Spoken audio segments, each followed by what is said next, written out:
communication. She's the founder of the IU Green Metric World University Ranking in 2010 and was the chairperson of the Global Movement of Sustainability. She has been appointed as honorary professor at RUDN, University of Montfort, National Pinto University of Science and Technology in 2024, and Kazakhstan in 2017. She's received the prestigious Abimbargo Prize in Engineering. So it is my pleasure to pass the... Thank you, Professor Romano. Hello, good morning, everyone. Good afternoon and good evening. I know that you can see from my slide that you are already prepared yourself. I have 10 countries already joining the preliminary questionnaire that we are going to introduce today to the whole world, because this is going to be the first responsible AI ranking that being introduced in the world. Just as our Green Metric ranking, we launched 15 years ago and now become gold standard in sustainability in universities all over the world. So having to know that we are today talking about responsible AI and in practice, today I'm going to specifically talk about AI in higher education, because we are going to show a little bit about the comparative assessment from 10 questionnaires that we already had the feedback from the universities from Brazil, Ecuador, Colombia, then University College Cork in Ireland, and also from universities in Turkmenistan, in Kazakhstan, and also in Taiwan, Thailand, and some new things coming up in the last few days. So this is going to be the first one, but we are launching this today to make sure that the university leaders all over the world know that this is something that we are required to prepare, because in our conversation today, we have our friends from King College London talk about how the transformation and reflection in terms of mirror and canvas should be done. And this is kind of the mirror itself, how we evaluate our responsiveness to the movement that is going to be something that is required. So I'm going to talk about our responsible AI rating question. Okay. I hope I'm moving it. Okay. This one. The red one is so. Okay, right. Okay. So why responsible AI matters for university leaders? In international ranking expert group, we know that something that is being measured will get done everywhere.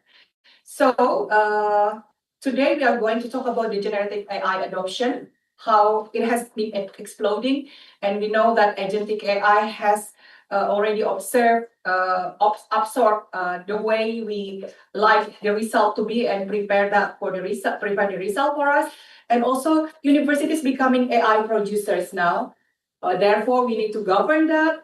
We need an accountability, and we need more public trust for this, in which we need to see the ethical risk, whether bias, discrimination, hallucination, academic misconduct, governance should be seen, and also the governance risks such as lack of accountability and transparency. Also, insecurity risk, data leakage happening everywhere, prompt injection, cyber attacks, and also something that we have been talking today also about the societal risk, in which we have erosion of trust, social inequality, and human rights violation when we talk about how we differentiate between migrant and someone that lives happily as a expatriate, for example. So how can a university ensure that AI is ethical, transparent, accountable, safe, and beneficial for society? We can see that ChatGPT has been used widely in education. Like 80% of the total population already been using it. And also AI-assisted assessment has been conducted. AI-powered research AI-generated learning content and agentic AI system is everywhere and already changed the way we work, we live, and we entertain ourselves. So these are the foundation of our responsible AI rating or ranking. At the moment now it's rating, but once the number of universities grow, it will be a ranking. So it combines international AI ethics principles, such as what we found in UNESCO AI recommendation, and also OECD AI principles, European Union AI Act. And also, we've been working a lot with the ISO, International Standard Organization, 42001 in responsible AI development.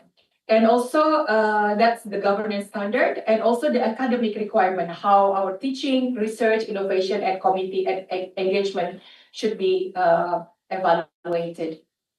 So, when we are talking about ISO 42001 as the foundation, it was the first AI management system standard for the deployment of responsible AI. In which it provides governance structures, risk management, human oversight that is really necessary, the way we monitor that, and also continuous improvement as the way we always do so with ISO standard. This is similar to the ISO 9001 quality. When we are talking about the security issues in our data center, we are talking about ISO 20001, and AI governance is for ISO using ISO 42001. So this is what we have created, the 8 indicators of responsible AI. In this case, we put 20% of the weight into ethical implementation of AI. 12% has been put into fairness, and 13% into transparency, 18% into accountability, privacy 6%, and safety and security 12%, and continuous learning 8%, and collaboration 11%. So we have introduced the questionnaire to those universities. The rector, the vice chancellor already asked the whole university to evaluate the way we asked them to. This is from University College Cork, National Pintung University of Science and Technology, University L'Aquila in Italy. The leaders from this university is going to talk at 2:00 next door in room via Zoom, via video conferencing. And also from Turkmenistan, Institute of Telecommunication and Informatics, from Venezuela. You will be surprised how they have, during all this war and everything, they've been working hard on governing their university students.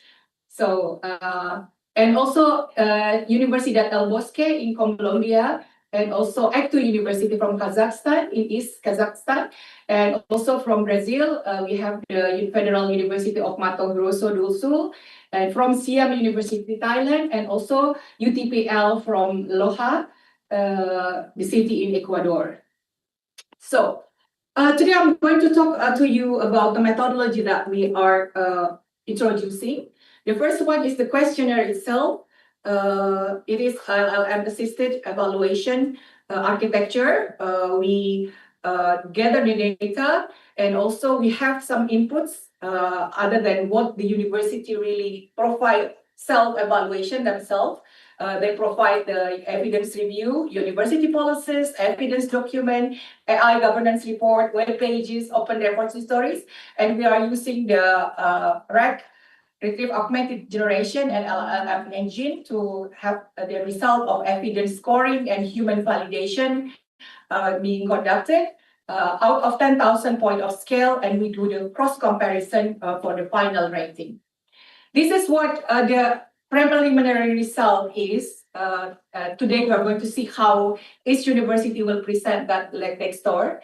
Then we have the maturity classification for this, in which the first initial part situation in the universities in which processes are ad hoc and unpredictable.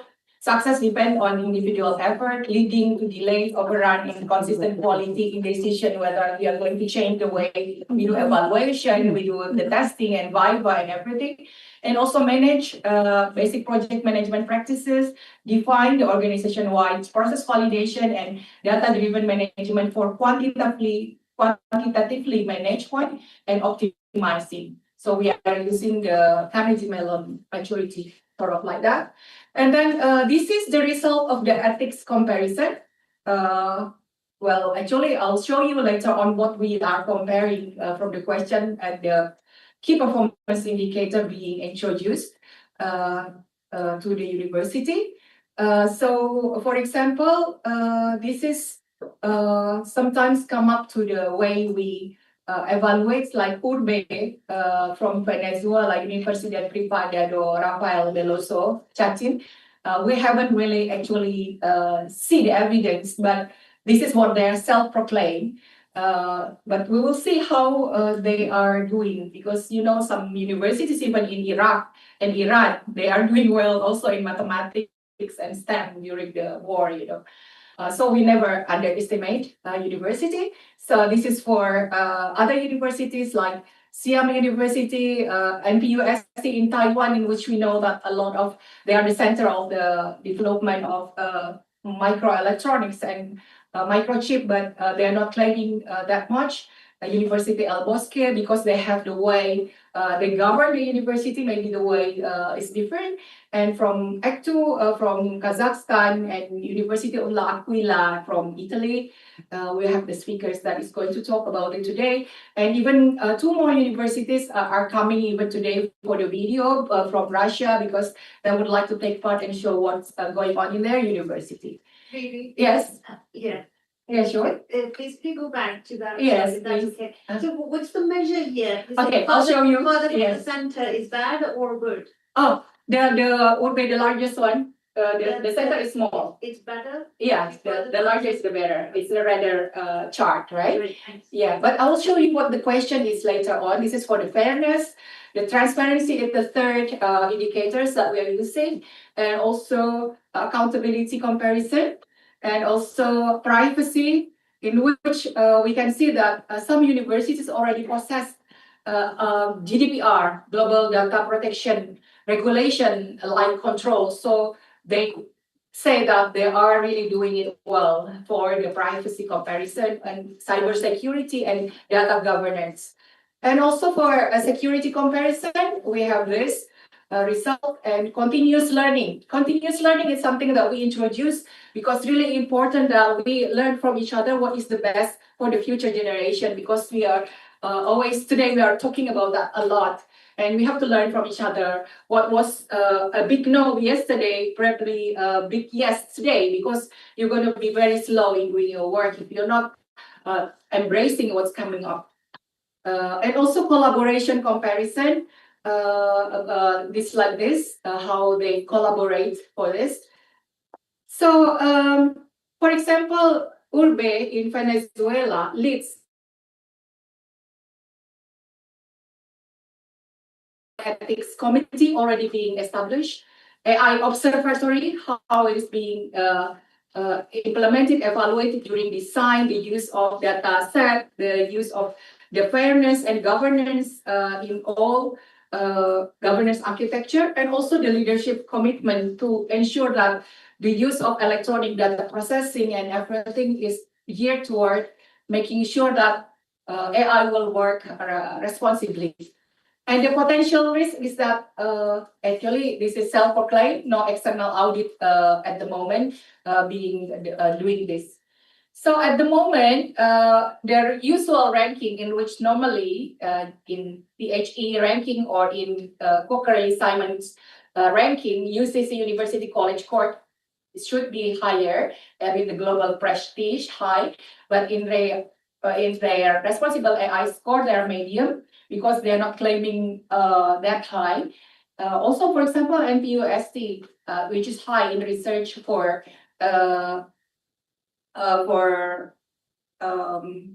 related to the farming industry, the RAI score is quite low. And for URBE, even though it's only a regional university in Venezuela, but it's showing very high. So this is just to get the feedback from the university leaders, how they see themselves, and this required a lot of things, which is common room for improvement, is that across the 10 universities, there is lack of AI registers. At the moment, actually, we need to have all the registers of AI-based system that is already being there, who's implementing it with data, how they defend themselves or prevent themselves from bias, and make sure that it's fair and transparent in all things that they do. And at the moment, across the 10 universities, no AI audit process actually being done. And also, at the moment, no explainable essay that being done, and also with contestability. Really? Yes. When you say AI register, what do you mean? Like a policy or like just database? Or what are you looking for when you speak about AI register? Yes, thank you, Swati. That's really important. Actually, what we need is a unit in the university in which they are responsible to know whatever happens that gain the data. At the moment, we are having the data and no one being asked whether they are consent about that, because there is a way that they should contest to that also, because if they're not, they don't want to be part of it, they should be excluded or something like that. That should be right. So AI registers means that university have every teachers would like to, lecturers would like to do some research, and they have a set of data set, but they never know where the data is coming from. So it should be registered. That is why some data set being shared by university or by scholars worldwide. And for example, for cybersecurity, people using an IST data set in which how they can use honeypot and things to evaluate to make sure that it's not go against what should not happen or whatever it is. So that is why the registry is important, and also someone making sure. So we ask whether there is one person in charge in the university for this, or the whole group, board of people that is So looking. you're basically trying to test transparency. Exactly, yes. It will be shown in that transparency, yes.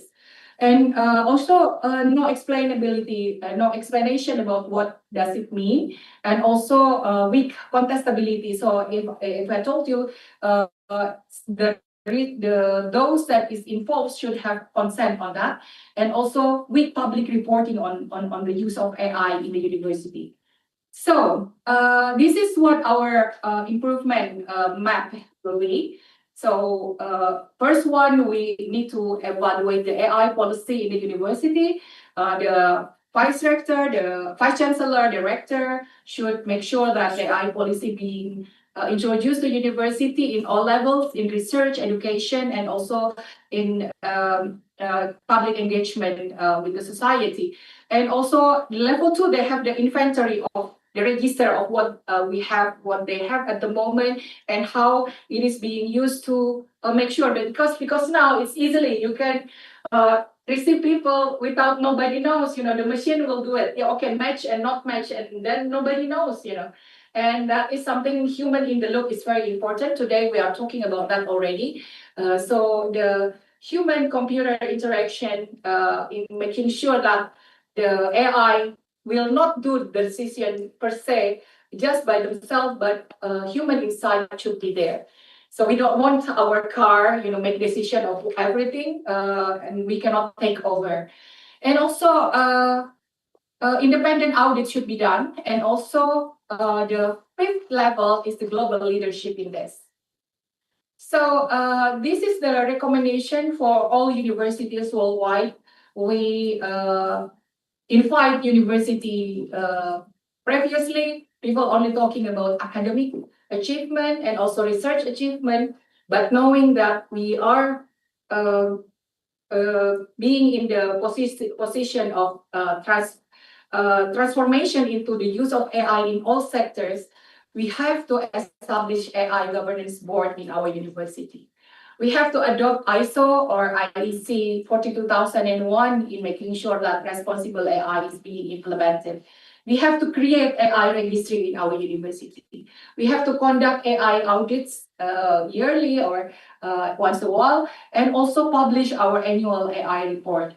And this is making sure that everyone, everywhere, we establish the EFT, which is ethical implementation, fairness, transparency, accountability, privacy and security and safety, and continuous collaboration and learning should be done in all with everything that we do. And for example, we have some questions that making sure that the KPI is being implemented.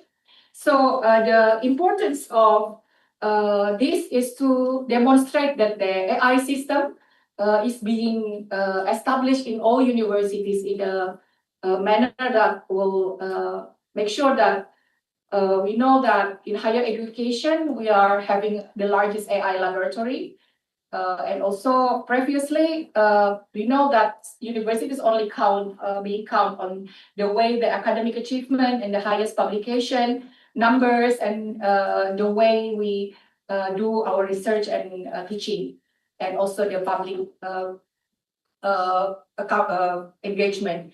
But we have to make sure that we have the capability to demonstrate that our AI system are ethical, fair, transparent, accountable, privacy preserving, security and safety is number one. And also we always continuously improve. If tomorrow, yesterday we said that we can do this, we cannot use this and that, we have to make sure that we are moving towards, because today we have the speakers from industry, research say that it's impossible for a programmer to do programming without knowing how to use cloud at the moment, or how they can use AI, because it's 19% better than the one that without using it. And they only claiming what they are doing actually is going to be used for the quick deployment or something. So that is why this is a pathway for universities to move from AI adoption to AI stewardship, and that is what we would like to introduce. So I would like to invite all of you. Actually, we have prepared a manifesto similar to what had been introduced 70 years ago before we have the atomic bomb, because this is going to be something very, very big. So I would like to look into the text that we are preparing for those who already being engaged with this and know what's happening. You will see. This is the questionnaire that actually we are asking. For example, for ethics and AI, we ask the university whether are there formal policies, strategies, or ethical guidelines for AI. Most universities now say that they are having 25% mark from that, because they have the draft guideline access but are not yet approved. Some university, for example, claiming that they have institution-wide responsible AI policy guiding AI use, design, and deployment. So, however, they have actually to produce and to show the evidence for that. What paperwork, what documents show that this already being implemented and already been signed by the rector or vice chancellor of the university. So this is a comprehensive policy, whether it's being integrated with risk management and review way of making sure that it's being done annually. For example, we have also questioned whether they have dedicated team or individual responsible for responsible AI. At the moment, some universities say only one staff member informally handles responsible AI concern. Because it's quite expensive to have that. And well, you can see all these questions have been scrutinized by university leaders in those that is going to show, and they're going to show what is the evidence when they claim that. So data governance policies, data collection, use, stored, and manage.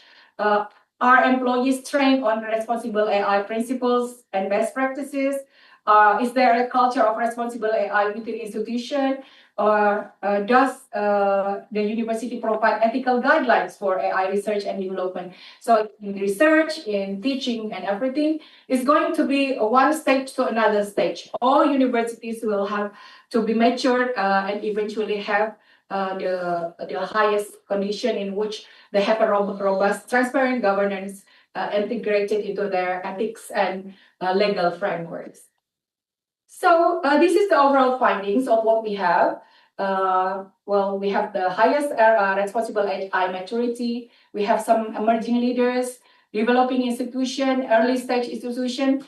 It doesn't matter where our position now, our students and staff know that whether they are fit with the current society in which they are placed, and also how we see that the strongest dimension that university think is the privacy. Second strongest one is security. They already try to make it secure already. But the weakest dimension is accountability. And the second weakness is fairness. So when we are talking about a data set, we are talking about men or women involved in the data set. Sometimes fairness should be very difficult. So it's always, as we see that a current race and gender is always being selected for that. So there is main gap. AI research activities are not yet translated into governance system. And the main risk that we have at the moment is that lack of transparency, explainability, auditability, and public reporting all over the world. So the key insight is that this study demonstrates that research excellence does not automatically produce responsible AI maturity. We need representation. We need people that do the systematic way of proving that is being done to show that they are working towards the way we hope that the responsible AI maturity is going to be raised. So this is the comparative table of the 10 universities from 10 countries spread all over the world already. And also the indicator of weakness across the university is like this. But this is just the preliminary result of what we have. But we are having the feedback from all those university leaders, and we are going to talk with them today. And I think that's the 30 minutes given to me, Daniela. Thank you so much for your participation. Burada я уже. Сізді тыңдап отырыңызшы, мені шақырғанда айтасың маған. Пота, я здесь не могу шерить экран. I have one. So really when you collected this group Это of приложение Zoom, да? that are joined, А где дополнительно? Шерить purpose надо for them, показать. or was it because of a group of researchers Ну, that жоқ, чат have been doing some research? отреагируют What участники. convinced them to become Или part of оларда it? жоқ And па? who owns that? That charter. Yes. Yeah. That, It's a research project between me and Daniela. So, we are working for that. And Иногда просто planning to get that with a professional body accreditation or something? Yes, because I told you that previously I was in charge with this green metric ranking, which is sustainability ranking used in international ranking expert group as the first sustainability ranking. You can find it in the internet, green metric. And yes, and with this responsible AI, we are going to we know that some university leaders follow or try to be confirmed with those, because in ranking previously it's only always Harvard or Oxford and Cambridge on the top, never, but actually so many people are working hard in particular specialized things. And now we see that to the future, in the next 5 to 10 years, this is going to be very, very important. All this governance of AI is very important. And because I know some university leaders really look into this, I contacted the university leaders, directors, and vice rector to get the data. Otherwise, it's not collected from all over the university. It's only some people that maybe not really know what's happening in the university. But they have been mostly collated through your networks. Yes. For those that already know that this is important, and we want to learn together what is the best for our university, for our students, and for future generation. This is the Gen Alpha, Gen Z that we are talking about, and they think differently. Sometimes even, for example, in my university now, sexual harassment that is only in imagination, it is not being considered similar to the way you have to treat those that is doing it physically. So not physical. Because of the intention. Right, for the intention and the mens rea, and they have the victim. And previously it's not like that, but people demand that now because just from your imagination you can count it as doing the mens rea, having the intention for that. Yeah. So given Daniela is part of this, when is DM coming on that list? Yeah. Frida is really Daniela. I don't think we are there. We don't know. We're getting there. We haven't checked. Yeah, we are working towards that. Yeah. So yeah, that is why, because we try to demonstrate the really usefulness of looking into this, and I'm very glad to hear that so many people are really concerned about it from different perspectives, from culture, from psychology today, from many sort of area in which you would like to have the outcome of the competitive advantage that some graduates that we have can do, in the future job. Previously, I'm always talking about the green jobs, but now you have to be leading this AI, not just following it, but know how you can imagine what's next to be done. But perhaps you can connect that green job with this responsible AI, because one of the aspects of responsible AI is also sustainability. Exactly. Yes. So you could connect the two as well. Yes. We are currently but this is the way that it's more like ISO 42001, because I joined the courses and the certification for 42001, and all over the world, industry are implementing that responsible AI. We have to make sure that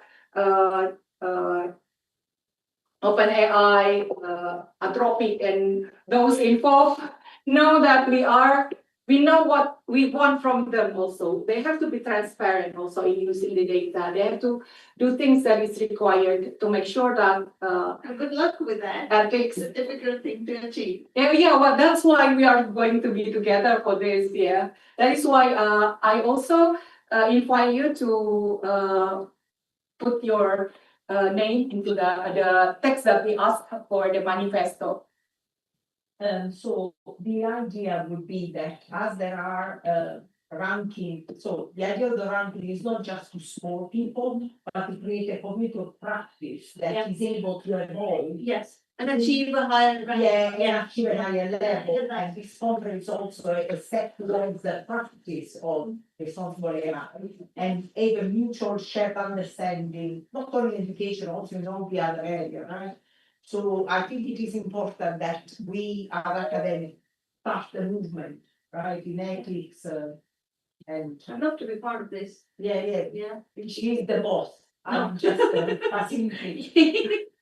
Great. I think there is going to be a big demand for this because people want this FTAPs, the way we evaluate this to be done. Because there's also first mover advantage here. So this is something that I think if DMU, whether London, Leicester, I don't know about that, but we are just one big community. But this is, as Daniela was explaining, it's less about you being on the top scorer, but it's about you being the first mover to have those conversations to convince that this is important. Exactly. I think that's what the purpose is here, not to rate yourself in that list, but to be part of a group which has a shared purpose of responsible AI adoption. Right, exactly. And we would like to learn from each other and also implement those that is necessary to be done. Because as I told you, what get measured will get done. If an auditor come and where is your paperwork on this and that, they will prepare that because it's the way they work. And once it's being established, it can be done also with AI, but we know that it's transparent. Someone can do the evaluation in the middle, and also human and the local will be working for that to make sure that the data and everything is comfort with the situation in which we would like our university run. Thank you. Thank you, Swati. Yes, please. I have a quick question. What made you choose these particular universities to start with? And is there a correlation as to what their AI governance systems are like based on their geography? So do you find some of the Eastern European countries have a different outlook compared to maybe Ireland, mainland Europe? Do you see any differences in the setup? Okay, actually, I don't want too many people to really work on this in the beginning because I want to have some feedbacks. And those I said like 20 to 20 universities, those that I know will work fast and do the real data collection, not only picking and no evidence. So next door, later we will see how they really work hard on it. It's not easy to answer because it's only 3 pages, but in doing so, they have to have like previously we had like 100 to 100 pages of regulation in the university and how things being run. And the reason we choose this university because they respond, and also they are widely distributed all over the world. You see, so it's good to know that we are all thinking about the same thing. You know, like we know that we are so all scared of losing the control to AI. For doing things that previously we do teach the student. That is why that is the reason we took that. Yeah, there are also opportunities because people work with university in Zambia and Argowale in Nigeria, so they have already contact there. They might help with them with Australia and North America as a continent. Yeah. Yes, in Mexico or something. We need. Yeah, I suppose we have some from Mexico today because they are working hard in filling it. In the last few days, when they say that some friends already say that they hands up to say because it's having this meaning that you will have a lot of things to evaluate in your university, the way teachers do the evaluation, the way students use AI is all being recorded, and also the way their data, even for AI in medicine, for example, we have to know that they have the clearance, you know, for creating and using the data, and also designing the algorithm being implemented for doing whether it's transformer or a large language model that they will use, and also the putting together the retrieve augmented generation data just inside the university is not going out, for example, not using the LLM that is provided outside. And there are many things conducted, and we see that all over the world we are all working towards a better situation in this, understanding that we cannot just leave AI do things in the future, but human being will always have the supremacy of our data, our life, and the way we imagine what our work result will be. The imagination is more important rather than only the intelligence, the intelligence in algorithm, but not only algorithmic intelligence, but also imaginative algorithm. Yes, please. Assalamu alaikum. Walaikum salam. So I heard that you mentioned something along the lines of that setting up governance, right? Yes. So like how about the matter of intention, which you mentioned earlier, actions are bred from intention essentially.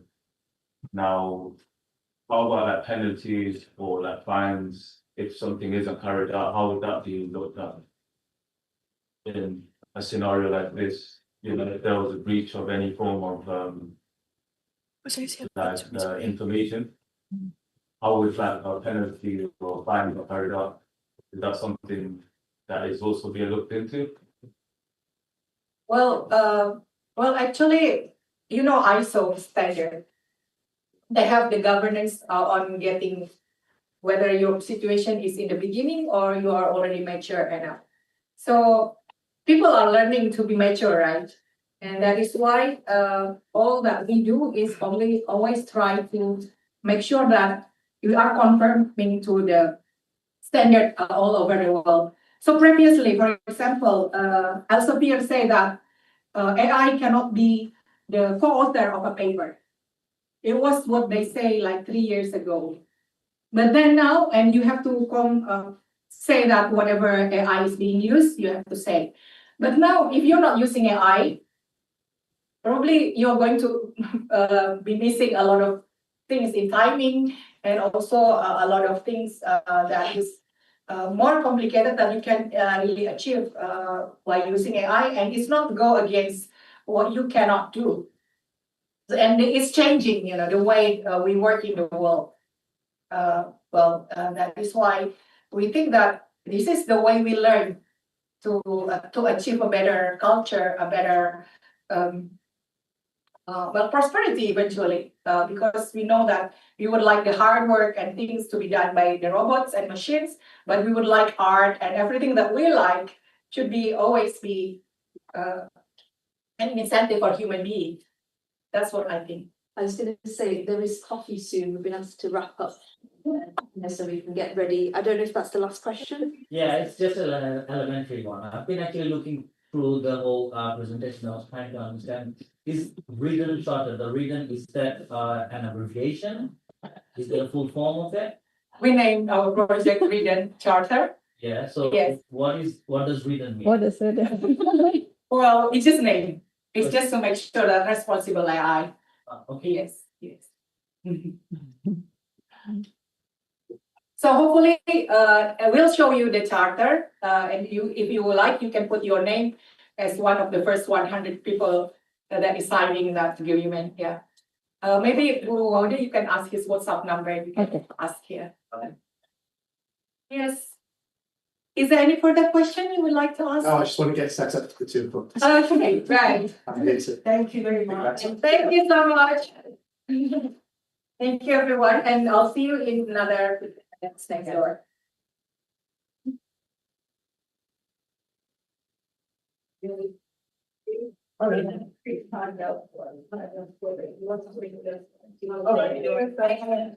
Someone. I just very nice. It's got to go on my background. Yeah. Sorry. Exactly, yes. That will be really good marketing. Marketing is important. And you will see how they market themselves. There's a lot of it. Yeah, all these universities. They love it, people. And they just have to hold it like a big microphone. That is so much fun. If you did it that day, if you wanted to, with mics. With enormous pleasure. Yeah. Do you want to test it? I do, yeah. I'm gonna be like easy. I'm gonna be. Oh, I've got a question. Okay, I'm just going to throw the catch now. And now I'm speaking. There we go. I'm gonna be background. It's gonna be whatever. So got That's made my day. got that. Are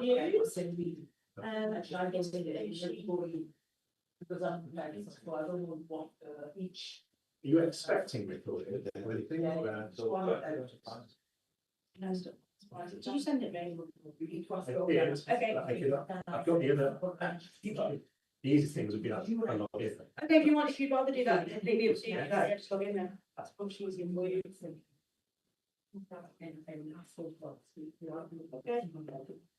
I got tips as well. I want to use that. I know it's not my luxury. I'm just going to be. That's what I am going to do. I'm going to bring in like chairs for the panel the day. So is it alright to bring some? Yeah. So for example, On the panel on the letter. Right, so put them in there. Just, yeah, right. I'll go do that. If you want this room. Sorry, I would like to watch it online. Yes. But you speak your problem, should be something. If you go to one, So, easy. uh, Thank Bless you. you. Bye. cheers. Yeah. I don't know.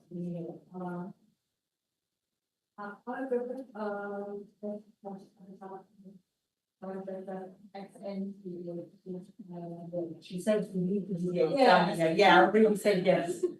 Yeah, I already said yes. But, I still person this one, Yeah. from my English dissertation. Yeah, good. And I will, take exam part one. And, that the. Yeah, she said, I said to really send me the link, the 8 o'clock. Yes. Yeah. But, Professor Riri, advised me to, discuss with you about my dream on a second. You think, yeah. About the events, how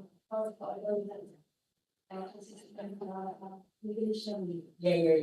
But, the draft is, that's not good. I have not. Image. I think it's maybe, professor is such a contrast. Yeah, definitely. Is she? But, I, Yes. I, Oh, I nice. feel, I'm nothing here, maybe, sure. When are you staying? Depend on. Or really? Yes. Yes. No, it's okay. You are coming to Sheffield, I know, when we finish, but then after, I don't know, she will tell. Yeah. She's the, you know where she's, you know the person, I just follow. Because she's like, okay, okay, yes, I'm doing it. I'm not. No, so you may take, we talk up. Nine or even tomorrow. Yeah. Yeah. Fine. Yeah. I will do the panel. Okay, I'm gonna be here, I'm kind of, yeah, very nice, good. That's still here. This is what I'm doing, okay, I'm not. Let's go, yes.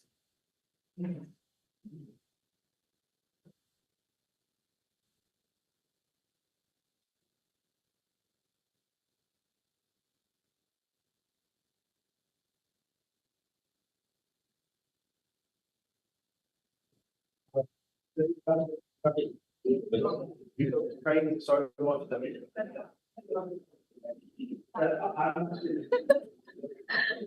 Assalamualaikum. Laura ini sakit perut. Oh, Masya Allah. Iya. Jadi ini bisa jalan nggak? Dia bisa jalan nggak? Tadi ada Gina bilang. Oh iya, saya panggil dulu. Nanti jalan kan? Oh, yang tadi. Zoom ya. Tadi. Tadi. Tapi tadi settingnya di room sana, Prof, langsung. Apa sekarang bisa? Ya sekarang biasa Zoom kayak biasa aja kayak. Oh ya udah. Ya ada dulu. Tadi ini ngomong sama Prof Daniela dulu tadi.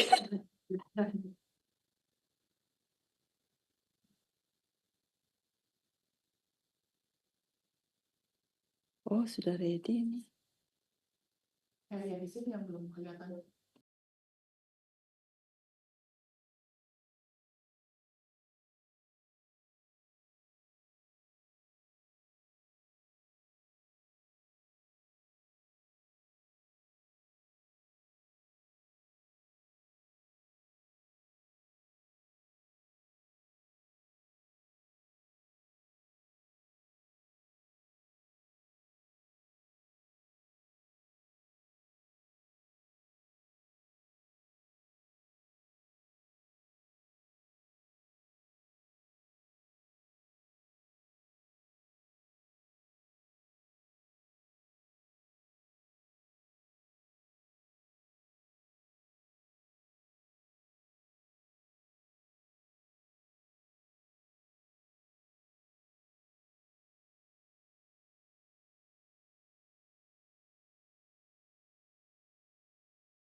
Okay. Yes.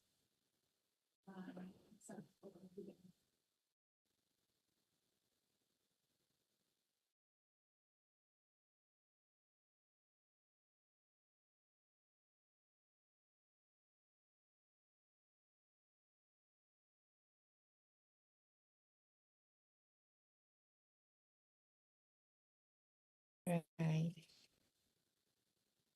Hello, everyone. Can I say hello to Dr. Fred Liu first? Fred Lee, hello. Can you make sound, please? Yes, yes. Hello. Audible? Good Yeah, good but we cannot. afternoon. Good afternoon, but actually, your Good evening to me. not yet. Your your sound is not here in all over the room, so please bear with me for time being. Is there any Right. sound? Okay, otherwise this is the largest that we can go. Right. Yeah, before it was okay, and then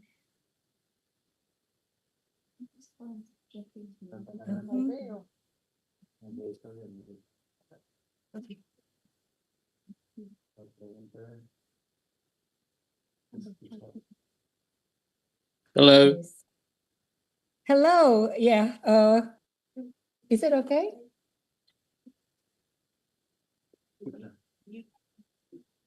Yes, because only the sound from here. Can you say something? Hello, Juan Paul Pablo Rodriguez. Can you say Hi. something? Yes, say so. Hello. Okay. Hi. Hi everyone. Okay. Fellow presenters. Okay. You guys can't hear that. We can hear that. We can. It's not very loud. Yeah. Or put some. Oh, yeah. Okay, meanwhile, I would like to say hello to those of you who are already here. If you could open your camera, that will be really good. I'm so happy to have testing now. Dr. Cruz Barreto from University. Can you introduce yourself? Just your name and your university, please, Cruz. Hello, hello, hello. As a testing. ¿Cómo está, Riri? Yes. Yes, hello. And you're from what country, Cruz? Hi, you are from Venezuela University. Yeah, from Urbe, Venezuela. Thank you, welcome. And we have Dr. Fred Lee from NPUST. You would like to say hello to everyone here? Hello everyone. Okay, I'm from Taiwan and good to see you all. Okay, although it's online, I wish I could make my way to the UK, but just can't make it.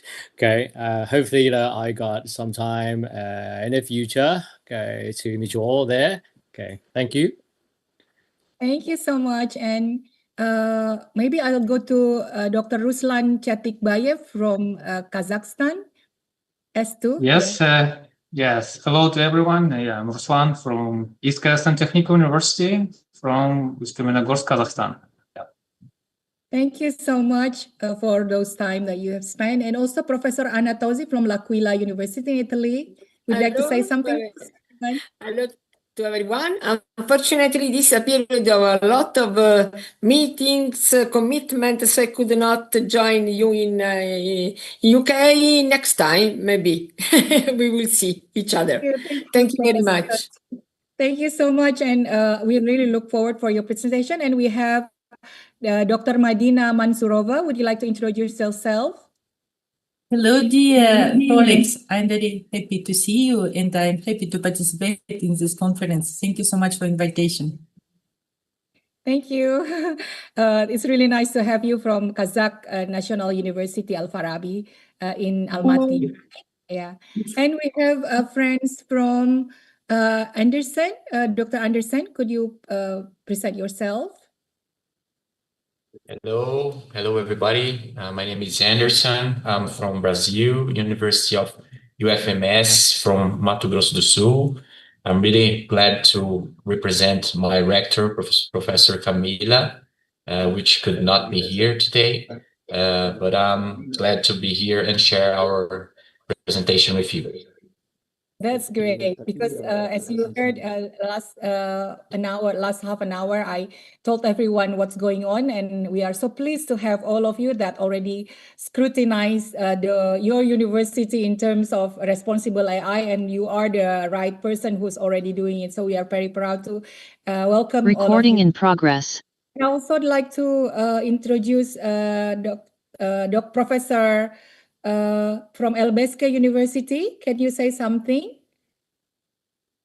From El Bosque University from Colombia? Colombia.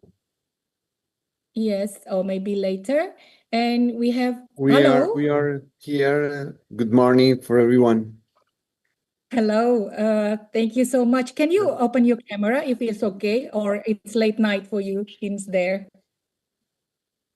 I can't until now, but I am very pleased to see you.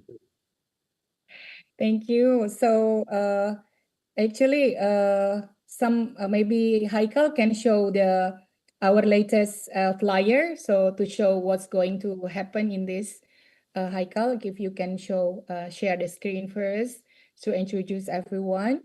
And actually, we have some videos also for those who just fill in the questionnaire from Russia, from Ruden University in Moscow. From Professor Margarita Redina. Okay, so is there anyone else? Martin Santiago Penaran, where are you from? Martin? Morning, everybody. I'm from also Del Bosque University with Professor Jaime Okay. Romero. Okay, yes. Thank you, Professor Jaime Alberto Romero, and also Martin from El Bosque University in Colombia. I'm sure that it's late night there with you, so it's okay. So without further ado, we would like to see your presentation. I think we just go. Haikal, can you show the slides? Yeah. Can you show the flyer? Yes, those that are going to talk already been stated here. We are going to introduce the result from Professor Fred Lee from NPUST, Taiwan, from Professor Anatozi, from Dr. Batif Babayev from Turkmenistan. I'm not sure, Professor Chanita is not here yet, and also from UCC, I'm expecting Dr. Gerard Kuli because the rector could not make it. And also Dr. Madina Mansurova, the Dean from National Kazakh University, Al-Farabi, and also Professor Jaime Roberto Amero from El Bosque, and Dr. Chetik Bayev from Ruslan from Kazakhstan, Sarik Bayev University. And I haven't seen Miss Dora Colindres, but she was one of the first one who give some feedback for the questionnaire. And also Professor Anderson Ficoso Arahuo will be, he was here, I think, from Mato Grosso, from do Sul, from Brazil, and Dr. Cruz Barreto is here from Urbe, Venezuela, and we have some video from Dr. Margarita Redina. I think we are just going to follow this, and we are going to start with the presentation for 10 minutes only from Dr. Fred Lee. Time is yours, please. If you wish, you can share your screen.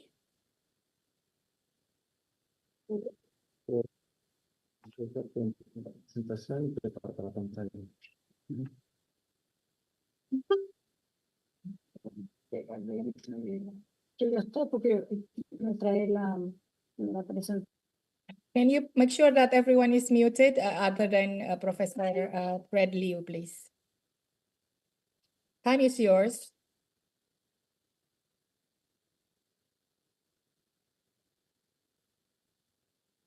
We cannot hear you yet. All right. Okay, can you all hear me? Okay. Yes. Right. See the slides clearly over there? Yes. Right. Okay. So Can you run it? yeah. Can you run the slide, please? Because it's not open Okay. 100% yet. Thank you. The slides? Yes, run it. Show the slide. Show slides. Oh, okay. On the right. I think I can only see that. Okay, But can you I'm- read it in this format? Okay, that's fine. Okay, If- all right. Okay, All please. right. Professor Riri, fellow presenters, and also distinguished colleagues and participants, good afternoon and good evening. Today, on behalf of MPUST, I'm honored to present our Responsible AI Self-Assessment Report over here. And so, okay, over here, sorry. Right, I think I got, I get pardon.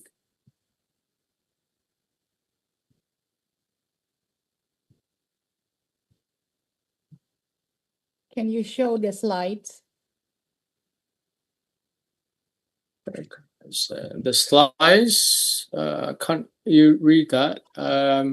But you're gonna go to the second one, right? And you have to press. Yeah, this button. one. Yes. Okay.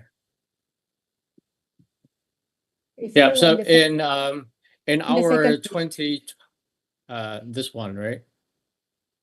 No, because this is still the one that is running is still the second page. If you can run it from here now. Okay, if you want to do it that way, that's This fine. is the second page, yeah. IT Leicester, you put the sign.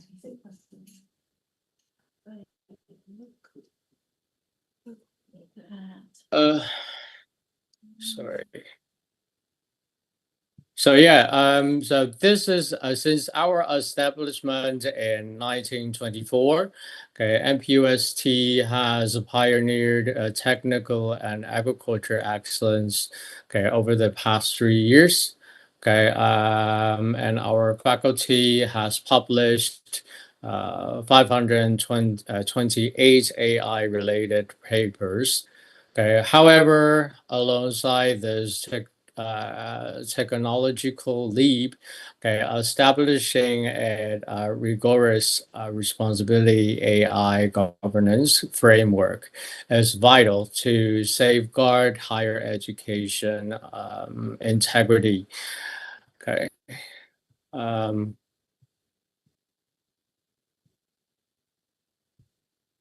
And okay, so in our sorry. So kind of like messed up with all the things. Okay, so in our 2026 responsible AI self-assessment, we score 5,775 out of 10,000 points. Okay, which is quite a brilliant outcome. Okay, for the first runner-up in Asia in Green Metrics World University ranking. Okay, but it actually positions us in a traditional phase from a project level adoption to systematic institutionalization. Okay. So our AI research forms a distance ecosystem, a college of agriculture, list and publication volume, okay, pioneering deep learning and precision agriculture, followed closely by management, engineering, and veterinary medicine. Crucially, our humanities domain serves as a ethical engine directing our campus policies.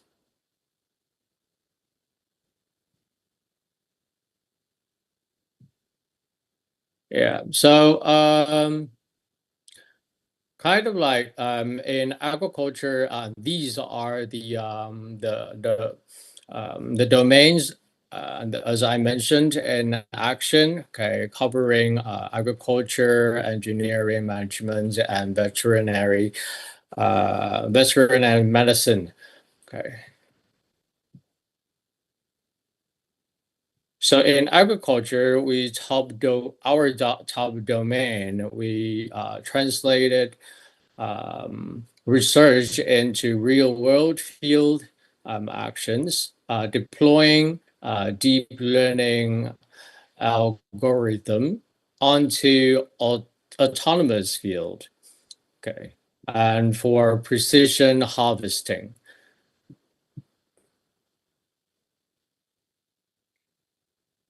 And the adaptive navigation developed by engineering. Okay, as we said that we have quite a great improvement in doing the smart mobility. Okay, we develop our own automatic vehicles ourselves. Okay, and now is in it's a kind of a cooperation with the corporates. Okay, with lots of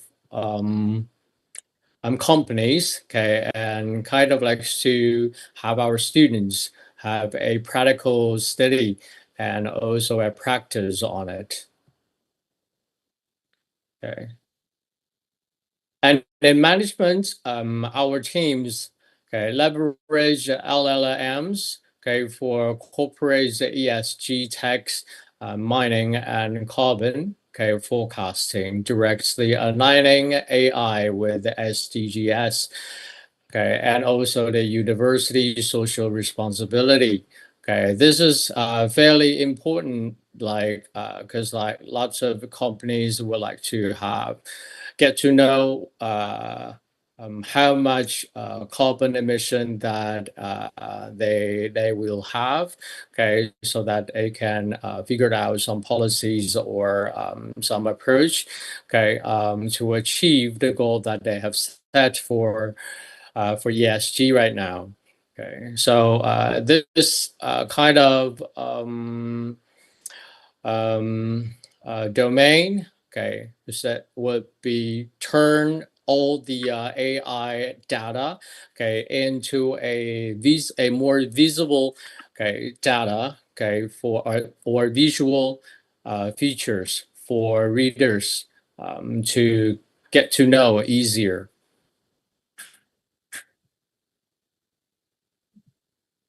Okay, as in veterinary medicine, okay, a technical disease screening models, okay, that screening model designed, okay, with also the cooperates with the enterprises, okay, so that they can have much clear X-ray photos, okay, with the assist of the AI, okay, technology. And this is kind of like the quite advanced technology now in Taiwan.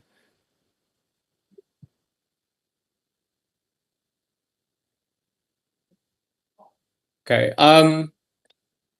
So on the educational front, our core strategy emphasis reinforcing our curriculum by leveraging internal corporates, okay, as we just mentioned previously, okay, the internal corporate strengths, okay, through the talk and through the College of Professional Studies, okay, we have integrated real-world corporate need into modules like the AI smart manufacturing and low carbon transition workshop, okay, and then intellectual property management in digital era, okay, by partnering with industrial leaders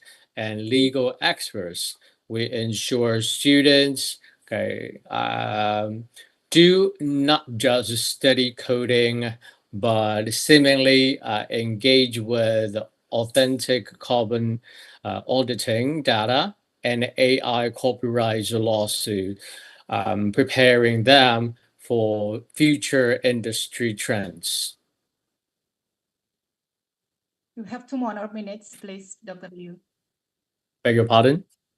2 minutes, please. Oh, 2 minutes. Okay. So,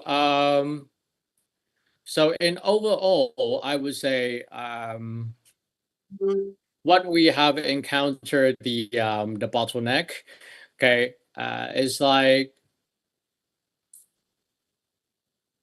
we actually the true purpose of this workshop is for us university leaders to face our systematic bottleneck.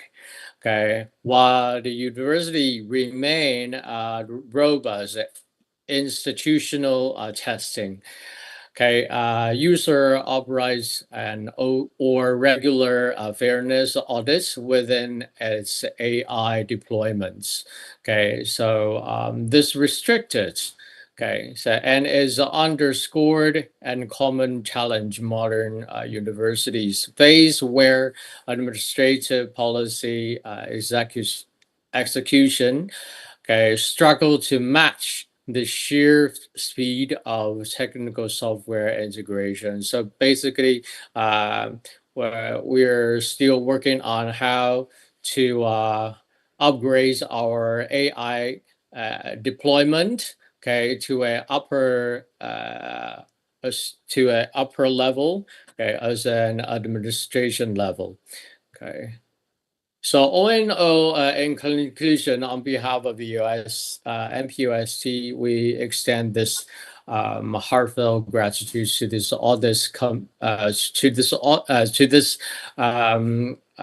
workshop for providing this invaluable opportunity for self-reflection, because this process serves as a vital a diagnostic mechanism, okay, that drives our higher education environments to adjust its stride and keep pace with the rapid technical trends.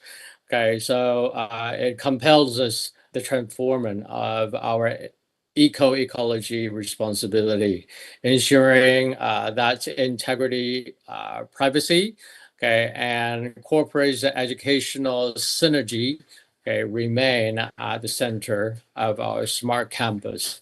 Okay, so thank you very much. Okay, this will be all okay about what I would like to talk about on the experience with the AI okay at our campus. Thank you so much. Thank you so much. Please give Dr. Lee a big applause. Thank you so much. And this is my thanks. And also we'll move on to the next speaker, which is going to be Professor Anna Tosi, if you would like to say, from L'Aquila University of Italy, please. We cannot hear you yet. Yes, okay, I share my screen, but Yes. I still see the screen of yeah, of Dr. Lee, can you take off your screen, please? Yes. Yes, and then Professor Anna Tosi from L'Aquila The voice I University. cannot open. Yeah. Can you, Professor Lee, can you take off your slide? Yes. Oh, yeah, Okay. sure. Right. Thank you so much. Please, Professor Anna Tosi. Yes, okay. Just a second, I find my file. Does that work? Okay. Yes. Okay. Can you see my? No, not yet. Okay, I'll share my screen.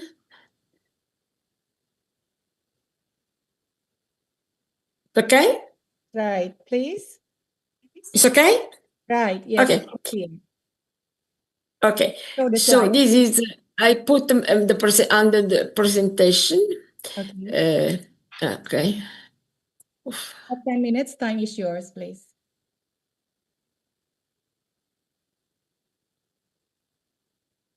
Okay, I have the screen. I think that you can see now. I will present our experience in the responsible use of AI. I want to frame this in a general setting of, oh, it's not moving. Why? Oh, okay. In the general setting at the European and the national level. So what happened? As everywhere in the world, I think that the application and the use of artificial intelligence was going very fast without a real control from anyone. And now at the European and the national level, it was clear that some regulations were fundamental. So in the 2024, so very recently, there is the European AI Act, where many issues were discussed and many topics were considered. The main issue is certainly was the aspect that include the judicial system. You know that the European community is not something that can decide for the states, but each state, they provide the general framework and each country must adapt and adopt its own regulation. So only in September 2025, the Italian government was issuing the law on the ethic and responsible use of artificial intelligence, and only in October this law was active.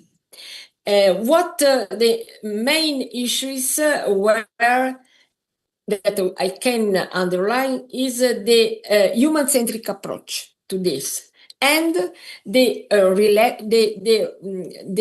ensuring the protection of fundamental rights as described at the European regulations. So the key aspect of the Italian legislation foresee penalties and deep fakes with prison from 1 to 5 years according to the seriousness of the guilt. Another fundamental issue is child protection. So to express precise permit of parents for children under the age of 14. Intellectual professions and healthcare, as the previous speaker will say, certainly healthcare is a field of application very, very complex, very dangerous if not applied in a proper way. Workplace protection, that means that artificial intelligence must improve the working condition, not to create new people put aside because they have no the capacity, the skills to use artificial intelligence. And then there is the regulatory oversight managed at the national level by Agency for Digital Italy and the National Cybersecurity Agency. So this is the framework, Italian and the European, but what they both rules, regulation are and how they are addressing higher education. We must say that not directly higher education is addressed by this general framework of rules, of regulations, but education system, ecosystem generally are addressed. So it is important for the universities to adopt and adapt the regulations to their own specialties, to their own expectations, to their own fisheries, their activities. So in the close this is something that is very considered by university, by rectors. But as I said before, the Italian law was issued just a few months ago. So universities are organizing themselves. Someone was preparing institutional regulation. But very soon, I think that the universities will be, but all institutions must organize and issue their own regulation. What is important, what refers to education in the European Act? The deployment of a system in education is important to promote high quality digital education and training. This is important. This underlines the importance of deploying artificial intelligence system to promote high quality digital education and training. So a system must consider as important issue the promotion of skills, the providing training, support to acquire the skills. And Chapter 1, Article 4, providers and deployers of system, sorry, just a second, of a system shall take measures to ensure to their best extent a sufficient level of artificial intelligence literacy of their staff. So this means that no one can be put aside just because has not precise and skills for the use of artificial intelligence. Enhancing AI literacy is a mandatory task of the universities in our case, but in general for the employers. In addition, the Act identifies several categories of system in education as high risk. They provide in this Act a kind of pyramid where there are low level, medium, good level of risk till the very high risk. And this high risk for education are identified for if the use of artificial intelligence is for the determination of access or the admission to education institution, evaluating learning outcomes, assessing the appropriate level of education for individuals, and monitor for prohibited behavior during tests, so cheating in the text. Then in another passage, education and vocational training, a system intended to be used to determine access or admission or to assign natural person to education and vocational training at all levels is high risk. A system intended to be used to evaluate the learning outcome is high risk. A system intended to be used for the purpose of assessing the appropriate level of education, again, very high risk. Monitoring and detecting prohibited behavior of students during tests is also high risk. So universities, in our case, must be very careful in the use of these systems for the normal assessing normal activities in teaching.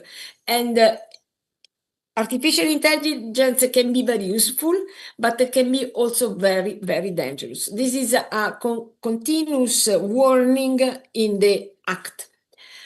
Okay. On the other side, the communication on artificial intelligence for Europe is highlighting the importance of artificial intelligence, the importance to improve the well-being of people if used in a proper way. So it's important that all Europeans should have every opportunity to acquire the skills they need to use it. Consequently, universities must issue very detailed regulations that allow the best use of AI, preventing the related risks.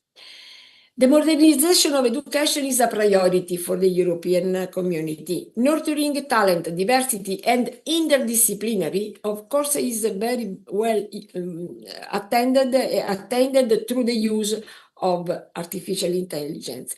The Digital Education Action Plan 21-27, it is an important commission plan that outlines a strategic framework to reset education and training system for the digital age. Although not exclusively targeting education, the plan includes several AI-related actions relevant for the higher education. Action to take include AI and digital skills in the European Digital Competence Framework. It was not till this plan.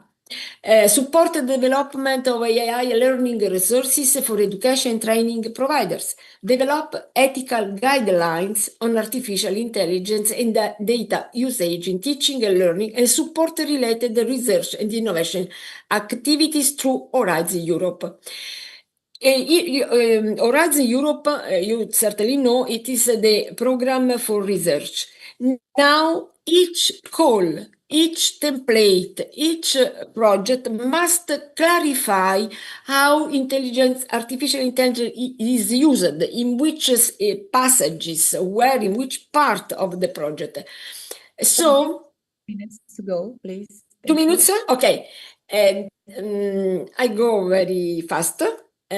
These guidelines have even though have a primary target in the secondary education,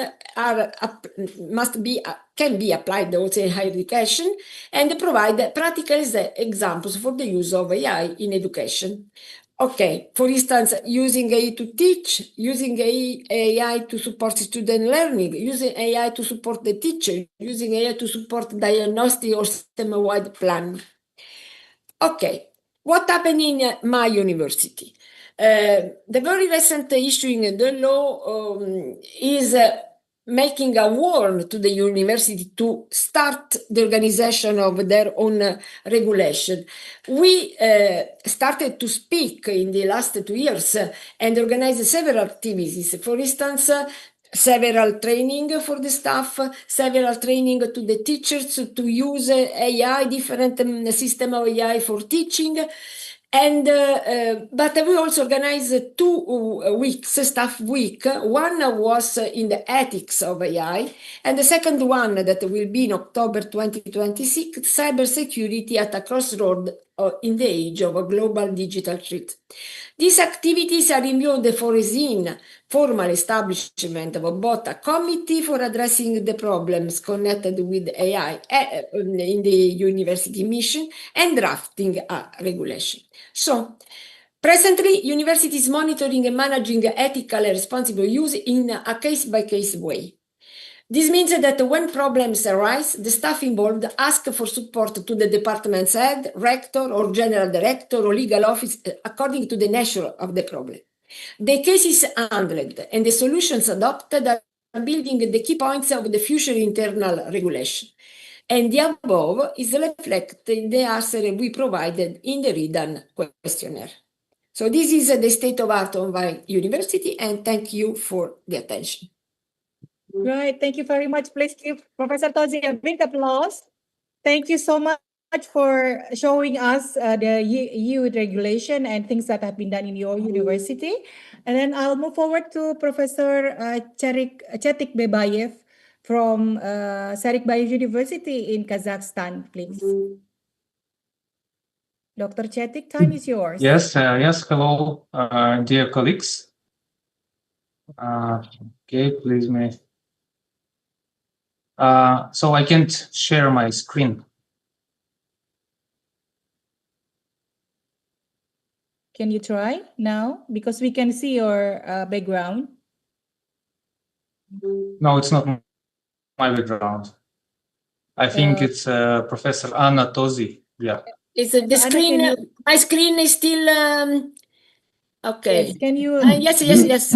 Now it's okay. Right. Oh yeah. Now okay. Sorry. Okay.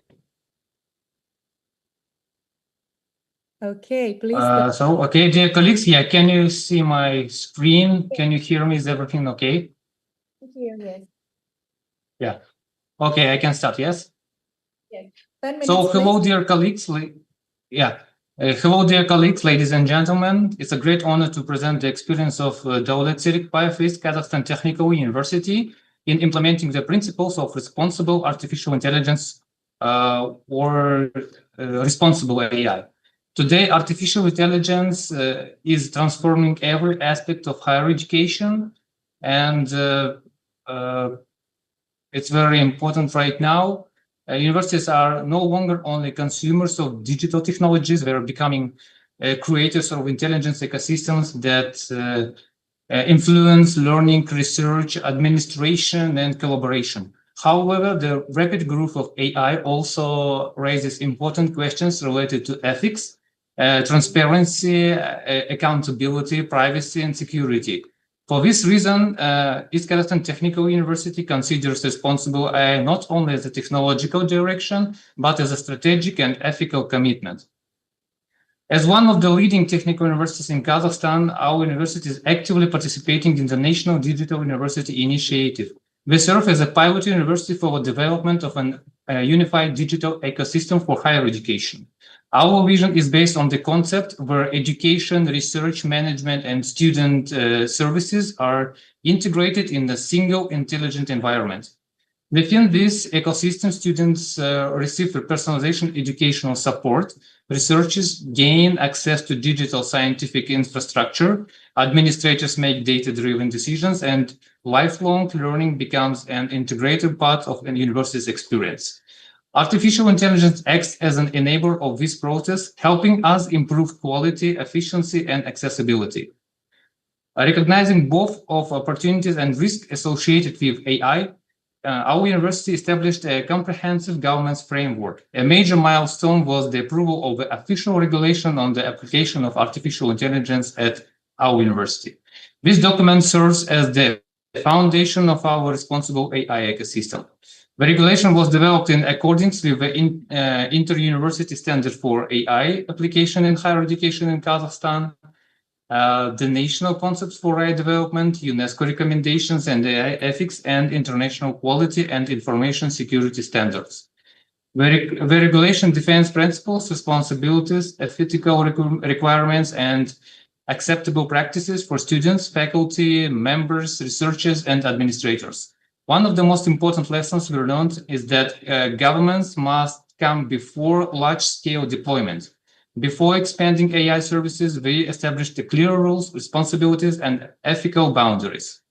The right and responsible AI questionnaire helped us systematically evaluate our readiness and identify areas for improvement.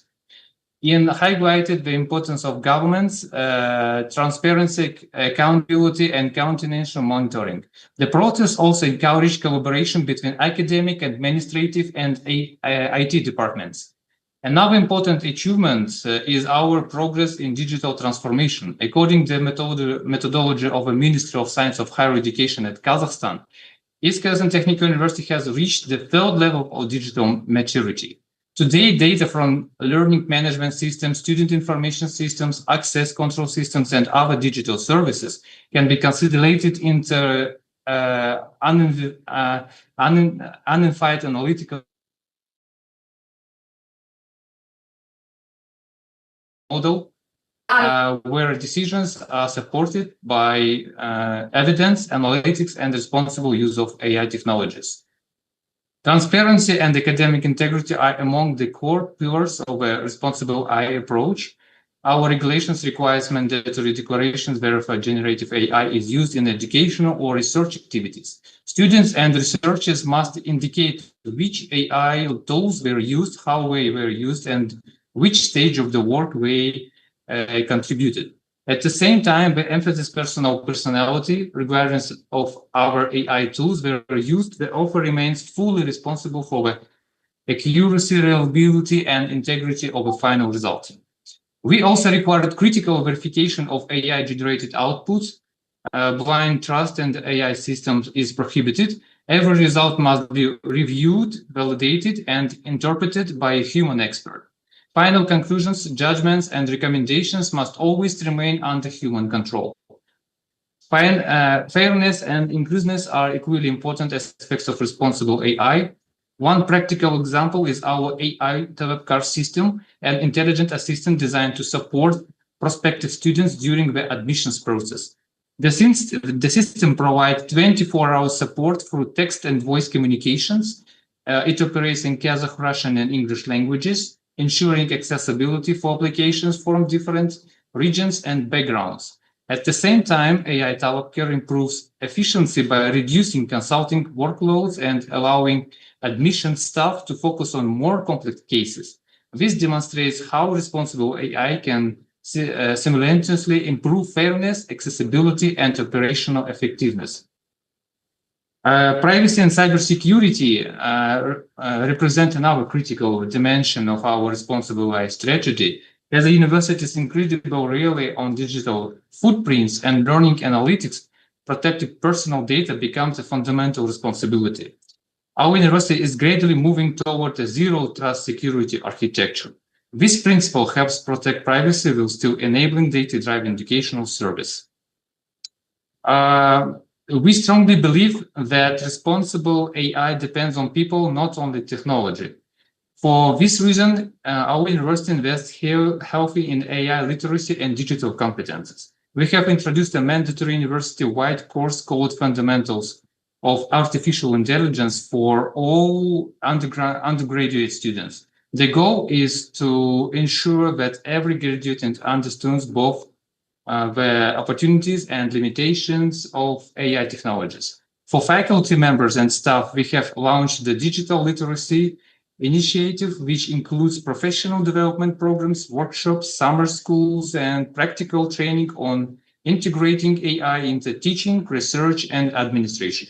To support lifelong learning, we're also developing the East Kazakhstan Technical University DigiSkill Digital Passport, which rectors verify competencies in AI, data analysis, programming, cybersecurity, and related fields. Implementing responsible AI also requires significant technological resources. Our current computing infrastructure provides approximately 12 teraflops of computing power. However, modern AI applications, especially large language models and advanced computer vision systems, require sustainability greater capacity. So therefore, East Kazakhstan Technical University has launched a long-term modernization program with a planned investment of approximately 1.3 billion Kazakhstan tenge. This approach helps us maintain control over sensitive data while supporting advanced research activities. At the same time, one of our key challenges remains balancing rapid innovation with security, ethics, and sustainability. Looking ahead, our Vision 2030 includes several major initiatives. We plan to introduce East Kazakhstan Technical Tutor, an intelligent educational assistant that will provide personalization learning support, adaptive recommendations, and predictive analytics to student performance. We are also developing scientific metaspace, a virtual and augmented reality environment that will support collaborative research, digital laboratories, and open science initiatives. In addition, we intend to expand smart campus technologies, integrated IoT solutions, strengthened predictive security analytics, and further develops AI-assisted university services. In conclusion, our experience demonstrates that responsible AI is not achieved through technology only. It requires governance, ethics, transparency, security, education, and continuous institutional learning. At our university, we believe that the future of higher education belongs to universities that combine innovation with responsibility. Artificial intelligence should enhance human potential, not replace it. Well, thank you very much for your attention, and if you have any questions, I will be happy to answer it. Thank you.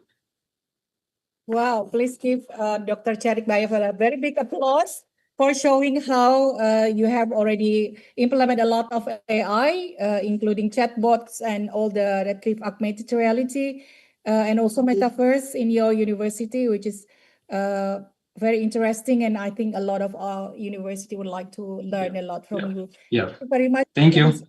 Bye. Right. And I would like to invite next, which is going to be Professor Dr. Cruz Barreto, or maybe your rector is here from Urbe, Venezuela, because your score is very, very high. We would like to learn a lot from you, sir. If you could introduce yourself, your time is yours, please, Cruz. Thank you.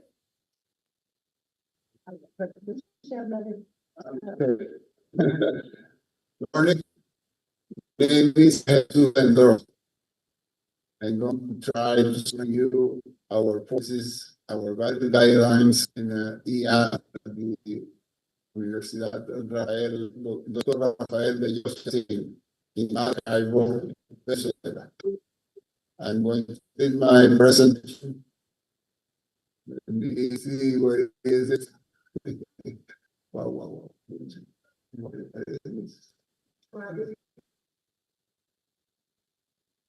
Actually, the sound is not really clear here. If you could and share this. Give me a second.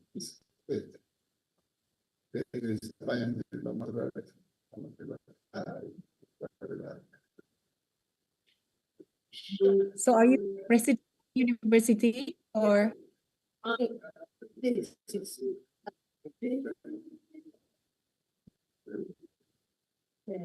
Okay. We can see the slide. Yes, please. Did you get the presentation now? Yes, please. 10 minutes for you, please. Time is yours. Yes, 10 minutes, please. Okay.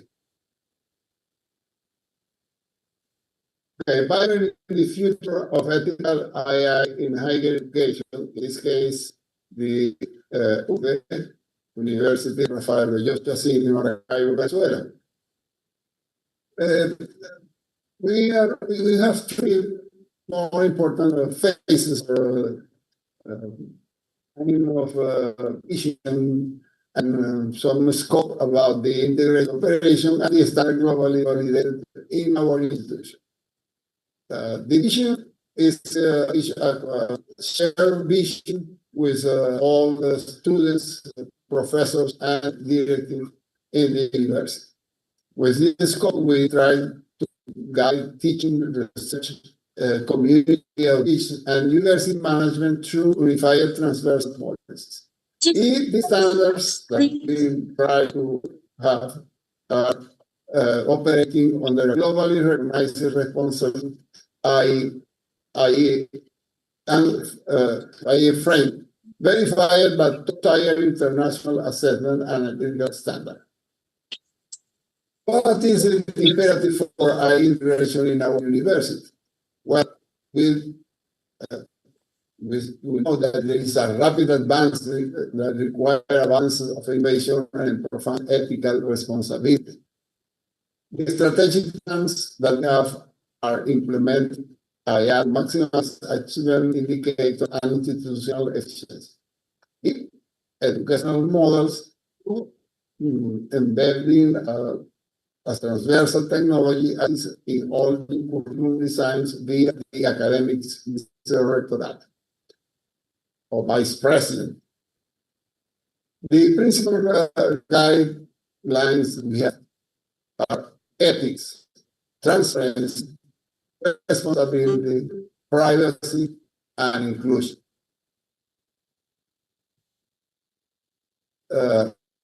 Human dignity, human rights, and strict non-discrimination. Transparency, or what one is clearly communication of IA impact, purposes, and systematic of the entire community. Responsibility, privacy, compromising protection of personal data utilized by IA and TI system, and logical system. And we are really involved to inclusion, providing avoiding bias and discrimination while ensuring accessibility for all people.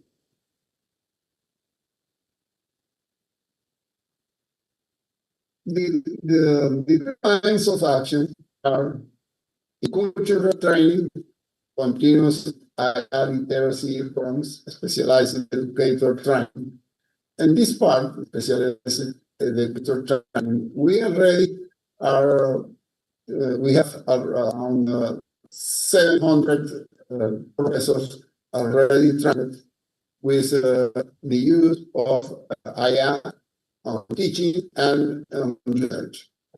Also raising awareness of both risks and benefits.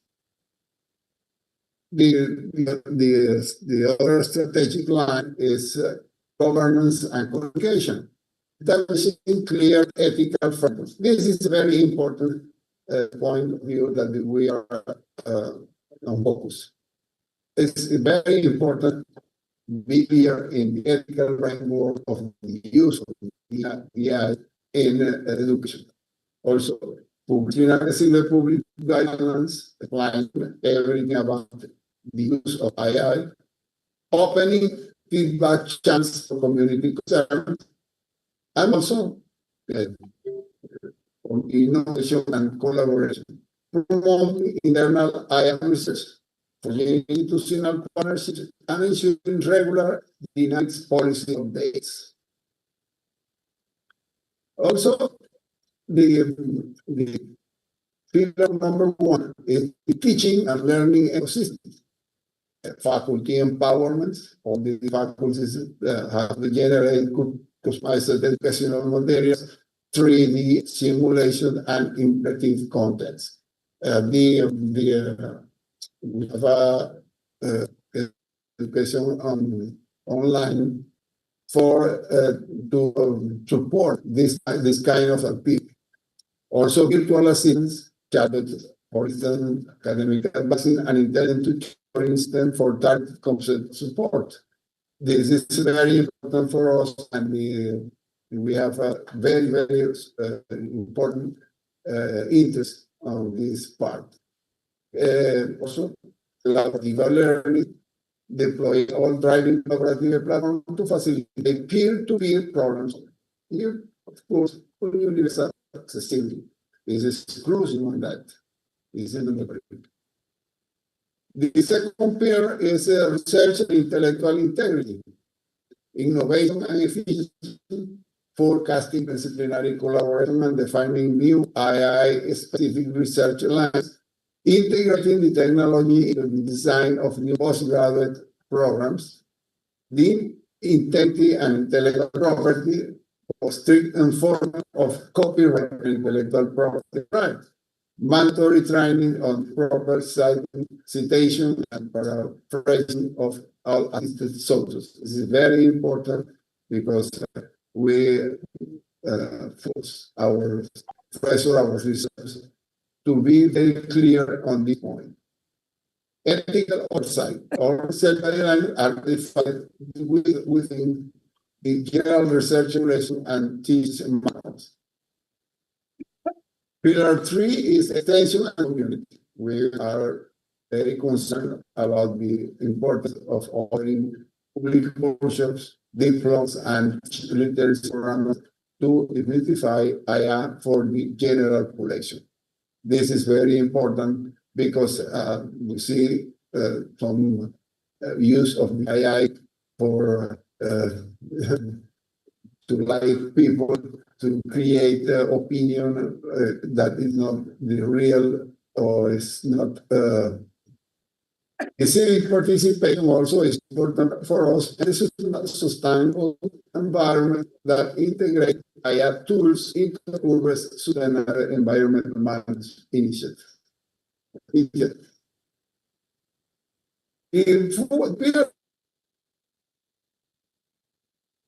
Very important, the part of data protection. In this case, we use the elders term data protection with stringent guidelines for security, confidentiality, and data minimization and authority staff training on responsibility data collection. It's very important for us to data minimization, that to generate mandatory staff training on responsibility data collection. The interveners for the operational automation, we use a lot deploying AI virtual assistants for civil service, admissions, for shift, registration, etc., etc.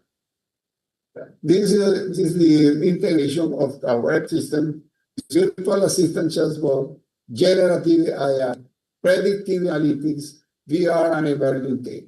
These are the most important already done, and we are working on the others that are still in the battle. The governance and continuous oversight also. We are very, very concerned about the ethics committee as a multidisciplinary body, expressive law, ethics appointed by the rector or the president of the university. Tasked with oversight, institutionalizing, and risk assessment. Also, in the operational monitoring of observation are tasked with tracking real-world AI development, identifying emerging vulnerabilities, and proposing proactive technical solutions. This already, you have mentioned this, but we are leading the ethical frontier. Global engagement based on a comprehensive AI landscape. You have been invited to help shape global standards at the Consolidated for Academic Summit. National leadership and post-border overactivity draft public policy, including proposal and special national law. We already have made proposal of law for use of AI, and we already are trying to send this proposal to the National Assembly of the country. We hope in a few days they receive our proposal. And your artificial intelligence is not just a technological upgrade, it is a commitment to an ethical, inclusive, sustainable future for all of us. Thank you very much.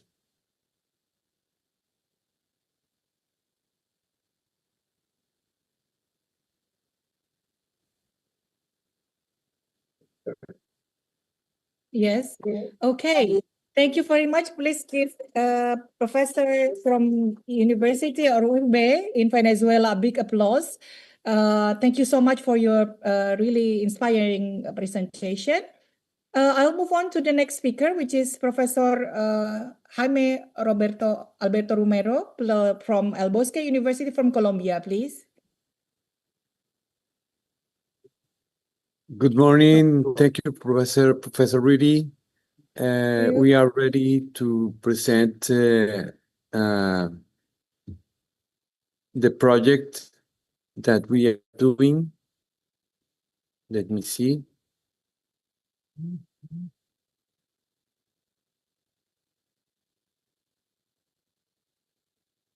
I'm on it. Let's see. Yeah. Over here. Yeah, we are here. I wanted to let the table of to Juan Pablo Rios, a student, and Martin Santiago Peñaranda that are working. We are working on this system that is classifying the receipts of organic waste into recyclable and usable ones that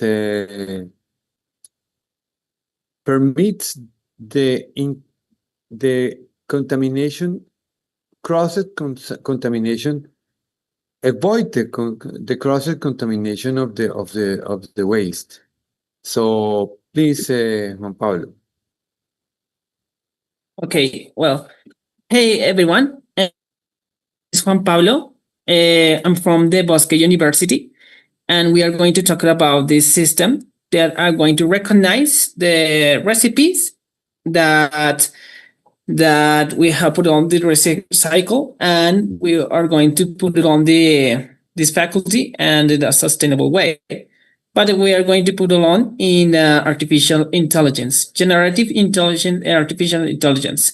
We have to recognize the pictures that I'm going to capture, which are going to put, of course, will be the recipes. Okay, so Martin, you are from here. Martin. Go ahead. Go ahead. Okay, don't worry. Perfect. Thank you, Juan Pablo. Okay, don't worry. Before introducing the project, we would like to explain why an AI policy in El Bosque University. Del Bosque University and in Colombia, we are transitioning and integrating AI into education, research, management, and engagement. This policy seeks to organize its adoption under responsible use criteria. Many interest parties have discussed if it's even necessary to regulate or applying policies to AI, to the use of AI, because the evolution, the advancement of AI is going to be faster than how we can regulate it. So at the moment, this policy that we are presenting is in preliminary development is focused on how we improve the teaching of the university, the academic use and assessment of our students in their processes, the research, how we can implement the ethics and bioethics during every single step of research. We are a profound health academy where we use human data in order to protect life, in order to improve the health of people. Also, in the management of the university, how the efficiency and decisions are assisted by AI in our core. Finally, the innovation, how we partnership and develop technologies with many other instances as Colombia and international in order to use a verifiable institutional practices of AI. With the next one, Pablo, please. So at the moment, in the maturity level, in the written questionnaire, we identifying our current strengths and priority gaps for the policy. We got a score, a global score of 5,700, and in the reading is that our strengths are in privacy and continuous learning. We are focused on studying and implementing this AI policy, but the gap is still in accountability. So we are focusing on security and accountability in order to make this technology responsible for every person in the university. Continue, Juan Pablo. So the structure of the policy proposed is beginning with the diagnosis, establishing a common framework in principle, definition, scope, and risk. The discussion here arises and the guidelines in order to how we are going to implement it in the academic use, in the research and data. We are learning also from other institutions here in this conference. And finally, the governance and operate of this policy. So what is the university doing right now, in addition to the policy? The questionnaire shows concrete progress in training. We have focuses on responsible use of AI for academic and administrative. It also have for integral formation program, the academia portfolio and micro certifications for our human talent. We also have a roadmap with the technical committee on AI and articulation with the national government to guide the institutional adoption. We also have a committee in ethics and bioethics, as we are implementing capacity to review projects with AI and human subjects. And also we have articulation with data processing policy, the consent, the confidentiality of data, and the minimization. We're implementing alliances, relationship with public and external actors for training, research, and responsible adoption. And finally, we also be part of the research and innovation of AI, establishing a budget and AI initiative applied to health, education, management, and sustainability important. Okay, well, thanks, Martin. And now, Juan Pablo. Okay, everyone. Yeah, of course it is. Thank you. I'm going to talk about which is the project that we're working on in the university. You have a recipe that you're going to put it on in this system. And this system have to recognize which of the 4 classes are actually in. They are organic, usable, highly useful, and not usable. How it kind of works? When the rest, for example, I put it on some object that actually is organic. So the machine, which actually going to be automatic, have to capture the picture and have to recognize which object is actually in. And when you put it on, it's organic, it have to move on in the phase that have to put it on and find out what are other recipe. This technical artificial intelligence technical are called visual computational, which actually have to give analysis, which when you are comparing the pictures around the have to analyze the pictures and we'll put it on in training. And after that, we made a model. We are going to recognize these for classes. But what actually are these classes? We have the highly useful, that's the recipe that could be used by anyone. For example, you have the best we are going to talking about have useful are the phones or the books, because some kind of recipes that actually have used it, but there are some kind of people that are needed to use it. So you can use that kind of objects that you can use in second hand. The useful, there are recipes that is necessary to be processed or have to be some configurations to put it on in the second uses. It can be just like plastic objects, boxes, glass, aluminum, or some parts of an electronic device. It can be used to build new materials and use it to repair the older ones and put it on the second hand. The not useful are recipes that cannot be used, but have really need to be processed. We cannot put it on the here. It can be the medical objects might be the body on the face masks, what they use in pandemic, or the syringes. Of course, we can use these kind of objects again because there are objects that, this can be harmful for other people. Flammable objects, just like the batteries or another chemicals that you can use it in the first hand, but cannot use it in the second hand. And it can be used to produce energy or taken by a sanitary landfill to get avoid environmental considerations. And the last one is organic, can be used food or can be used some bones or anything else that will be happy over the ground or the biodigestion. There's 4 types that we can use it, and it's part of the university to recognize it and put it on. But how could be successful this project? We have to put on the difference in the precision and accuracy. The precision is that this model actually recognizes this image, and accuracy it represents that it's going to use it over and over again. When we put it on these 2 variables into the training, once we are practice the model once and again, we have to make sure that it's over 19%, because this is all the parts of quality that this model is factable to produce over here. When you are practicing artificial intelligence, you have to put it on in analyze the quality, because artificial intelligence depends on data. And because the computational vision depends on data, because we are converting the pictures in data, the shape, the color, anything else, even in the small details, it converts in data. And this model have to compare that to put it on a perfect result. And we have the results over here.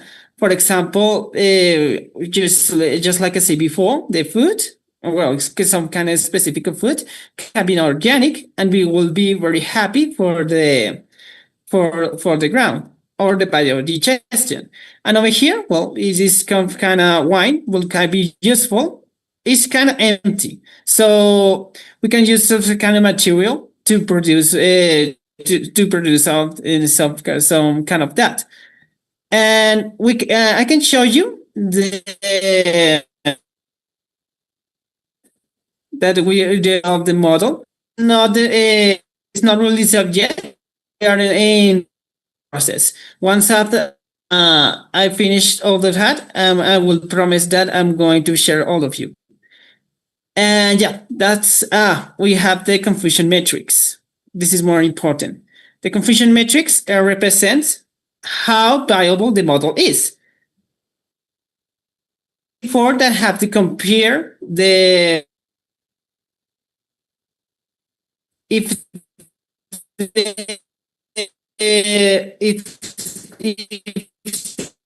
can compare the organic for the organic, that means that for the some kind of introduction quality and when you are going to develop action. But I really hope that all of you have some kind of interesting some kind of project. Thanks for your attention. If you have some kind of questions, let me know. And I'm going to answer it. Okay, thank you, Juan Pablo. This is the example of what artificial intelligence includes all the people, all the expertises in finding out a result. So this is the waste of and the management of the waste. And thank you very much for the opportunity to show to the world. Thank you. Thank you, Professor Jaime Alberto Romero from El Bosque University from Colombia and all leaders in AI implementation in your university. Thank you so much for all the result of the evaluation using Read and Charter questionnaire. Next, I would like to invite our friends from Kazakhstan, which is Dr. Madina from Al-Farabi University of Kaznu, Kazakh National University. Time is yours, please, Professor Madina Mansura. Everyone, thank you so much for giving me my order. Just a moment, I will share my screen.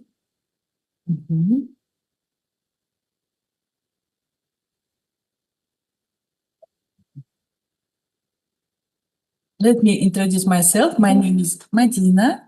I'm from Al-Farabi Kazakh National University, and let me present my topic, Farabi Flow, Implementing Responsible AI for a Smart University. All of us understand the role of artificial intelligence, especially in education, in higher education.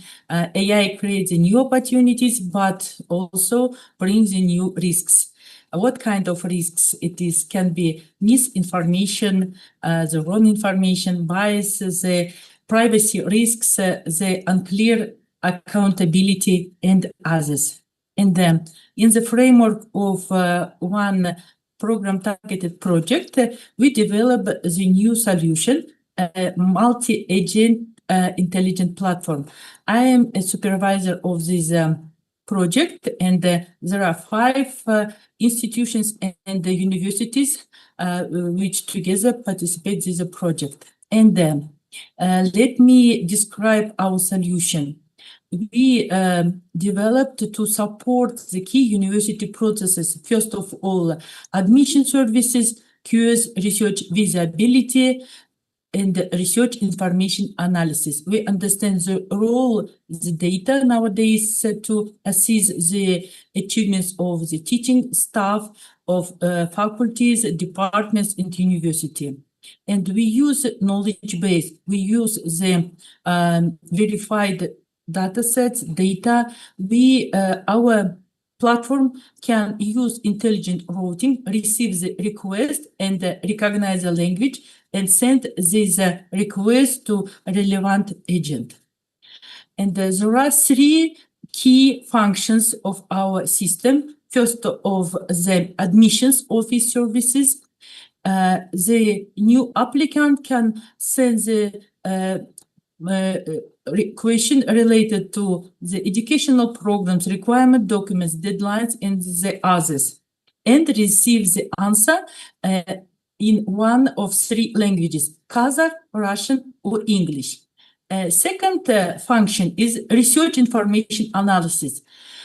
We automatically can receive the information about the performance research publications of each of our teaching staff members. And the third key function is QS research visibility support. Our university has the 166th place by the QS ranking system, and our government focus on these rankings because they showed us the role of data, the performance of teaching staff, and maybe there's some opportunities for improvement. In our solution, we use a large language model for Kazakh language we developed in the framework of our project, and for our agentic system, we use some specific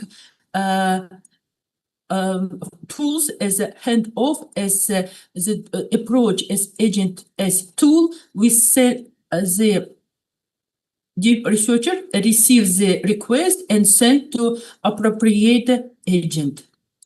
And our solution Farabi flow transfers the traditional manual workflow to the automatically work agentic system. You see on the right side the logic of our system.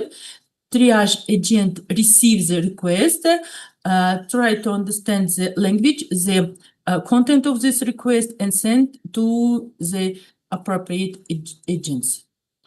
Of course, we can develop some solutions, but when we work with the students, we work with the different kind of stakeholders. We should provide the responsible AI approach. So in our solution, we focus on these aspects of responsible AI as ethical side, ethics, fairness, transparency, accountability, privacy of data, security, continuous learning and improvement, and collaboration.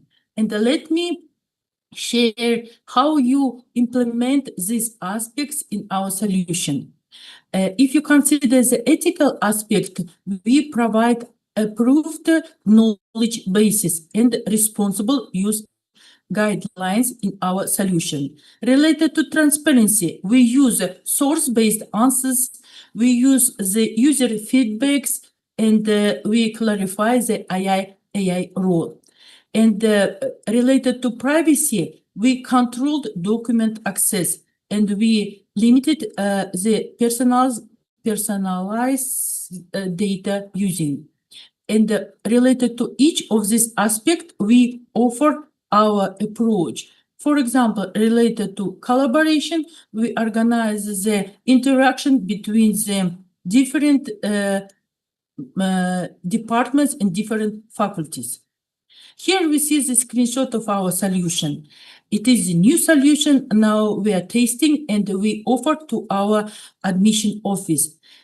We can send the request related to educational program to the building in which the student will study. And we provide this communication in three languages: Kazakh, English, and Russian. There are the different roles of the users. First of all, admin, and he can give the roles as a user, operator, some head of department, and administrator. And by this way, he can control the access to the different part of the system.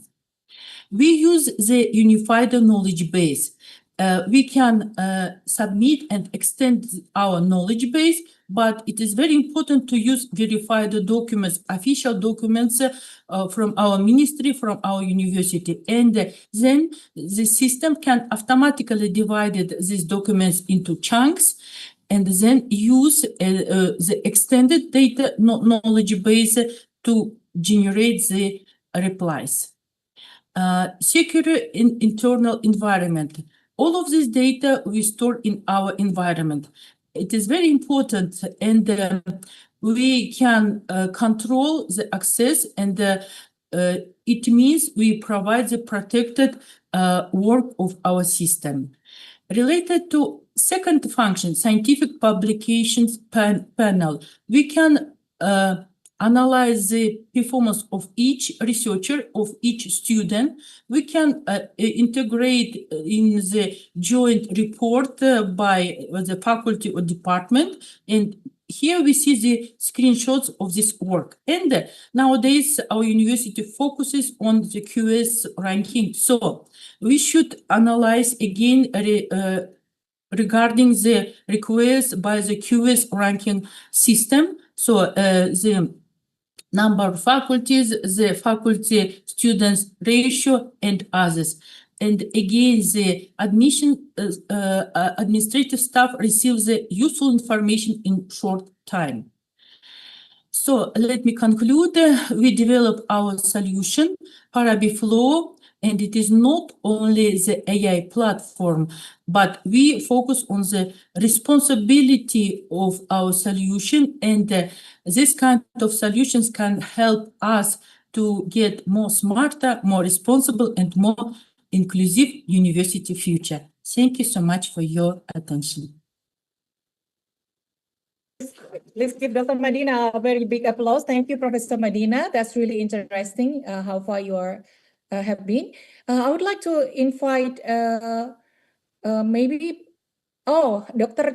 Professor Chanita Ruxpol Muang from Thailand. Hello, how are you? Are you ready to say something from Bangkok, please? Or otherwise, in a few minutes, we will see the video from Professor Margarita Redina from Ruden University from Moscow. Please, Haikal, can you put it on? So we have. Okay, I'll say something about Thailand. Yes, please. Can you hear me? Yes, sure. Thank you so much for being here. Okay.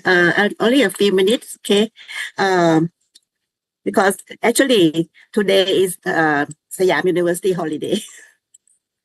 Right. But I try my best. Okay. Can we share some of the PowerPoint? Yes, please. Yeah. Okay. Can you see it? Yes. It's running now. Okay. I'm going to talk about AI in Siam University. In Thailand, the Ministry of Higher Education and Innovation has a policy to promote digital and learning, and for a long time for open access. They call it Thai MOOC. If you're interested, you can look at the Mahesi Ministry of website and learn about Thai MOOC. It's very popular. And in this Thai MOOC, we can learn a lot of AI course from Mahesi.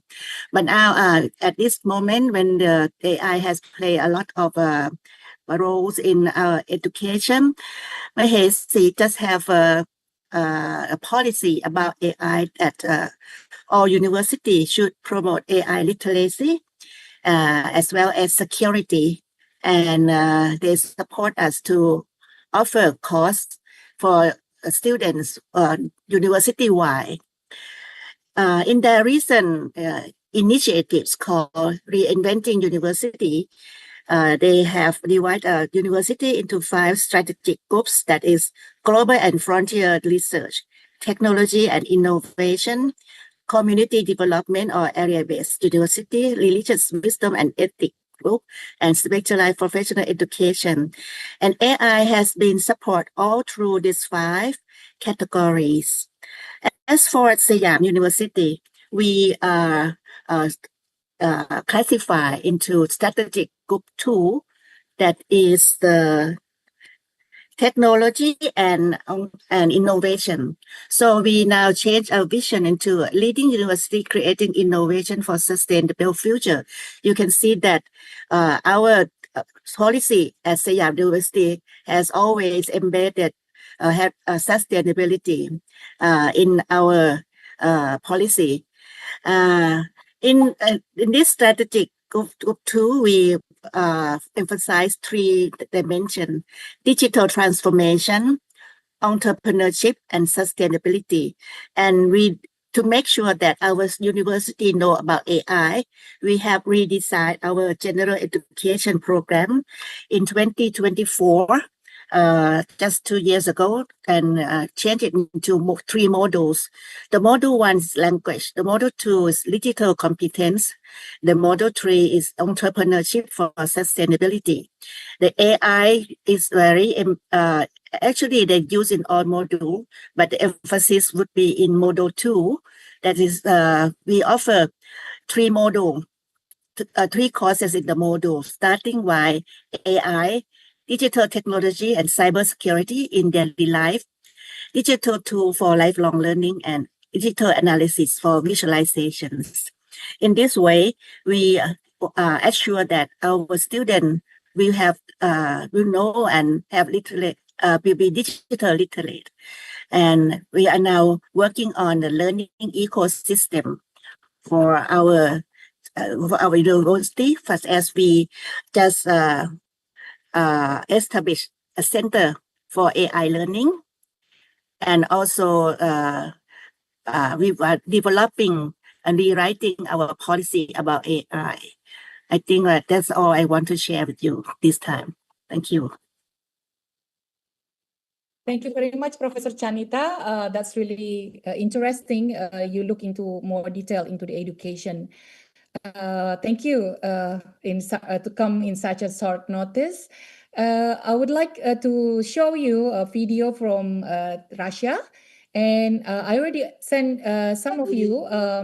Haikal, if you previously could show the video, and then later the manifesto that would like those that is attending here also online and offline to sign. Some of you already signed, but let's see. Professor Margarita Redina from Russia, please. Actually, a Russian university has not submitted, but they already do the presentation. I think they will have more to report in such a few days, but they do the presentation. Haikal, can you show the video now, please? We still have some more speakers, but we will see the message from Russia, please. Dear friends, greetings from Moscow, from the Rudan University, named after Patrice Lumumba. My name is Margarita Redina, and today I will present you our achievements and the general positions about our situation with the implementation of responsible artificial intelligence in our university. First, let me present our university, the Rudan University, named after Patrice Lumumba. It was created in 1960 as an international university, first of all for the students from the developing countries, to support their new way, their independence and their development. So it's possible to say many years before the discussions about sustainability and sustainable development, our university lived in these ideas about sustainability, about friendship, about cooperation and supporting each other. So in the year 2026, we have students from more than 160 countries, and we are most international university in Russia. In the year 1992, the first in Russia multidisciplinary ecological faculty was opened. Currently, we are Institute of Environmental Engineering. And generally, I need to say we are not the most international university only. We are most interdisciplinary university in Russia. In the year 2025, we were on the position number 20 in the UI Green Magic World University Ranking.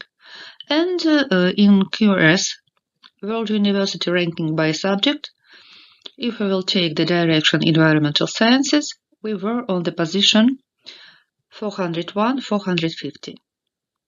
So as you see, the issues, the moments, the aspects of sustainability and environmental safety and environmental protection are very important for us. And this is our one of the most maybe rapidly developed directions. So what else? It's possible to say that a lot of attention will be spent for the IT aspects and issues in all educational programs. Since 2022, we have a special, like a second specialty program, additional profession for everybody, Python software developer. In the year 2024, first in Russia, Faculty of Artificial Intelligence is opened in our university, and currently this initially very small division, very small part of our university developed rapidly, and we see really first achievements, first steps on this big way. Currently, a wide range of educational programs, including bachelor's, master's, postgraduate, continuing education, we can find in the field of IT in our university. And as one of the achievements, you see in the year 2025, in December, the founding conference of the BRICS Youth Educational Alliance in Artificial Intelligence at Rudy University took place. So let's go further, and I need to show you some of our results, and I need to give you some comments about the state of implementation of responsible artificial intelligence in our university. So, but I need to say we are only at the beginning of this big way. Now let me go through this list. These are some positions from the questionnaire. As we see, we begin with institution-wide responsible artificial intelligence policy guiding artificial intelligence use, design, or deployment. Really, as I told, we are at the beginning, and we are in the stage when these activities are presented on the institution level. On the level of all the university, yes, we are working on these things, but we are not ready to show now some big achievements. We hope that next year the situation will be much more better. One-off or optional sessions for interested staff. It exists, it will be supported, and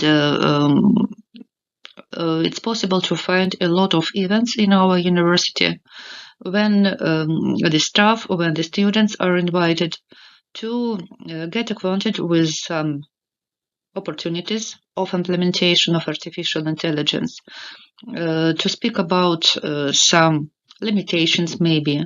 So it's possible to find these examples when the new opportunities for everybody in the artificial intelligence will be presented.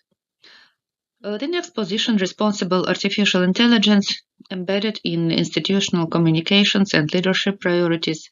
Yes, once again, it exists, and I need to say right now, I present this material.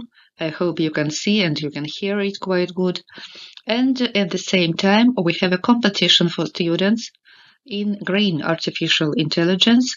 So they will suggest some solutions for the environmental protection, for sustainable development, and so on, using artificial intelligence instruments.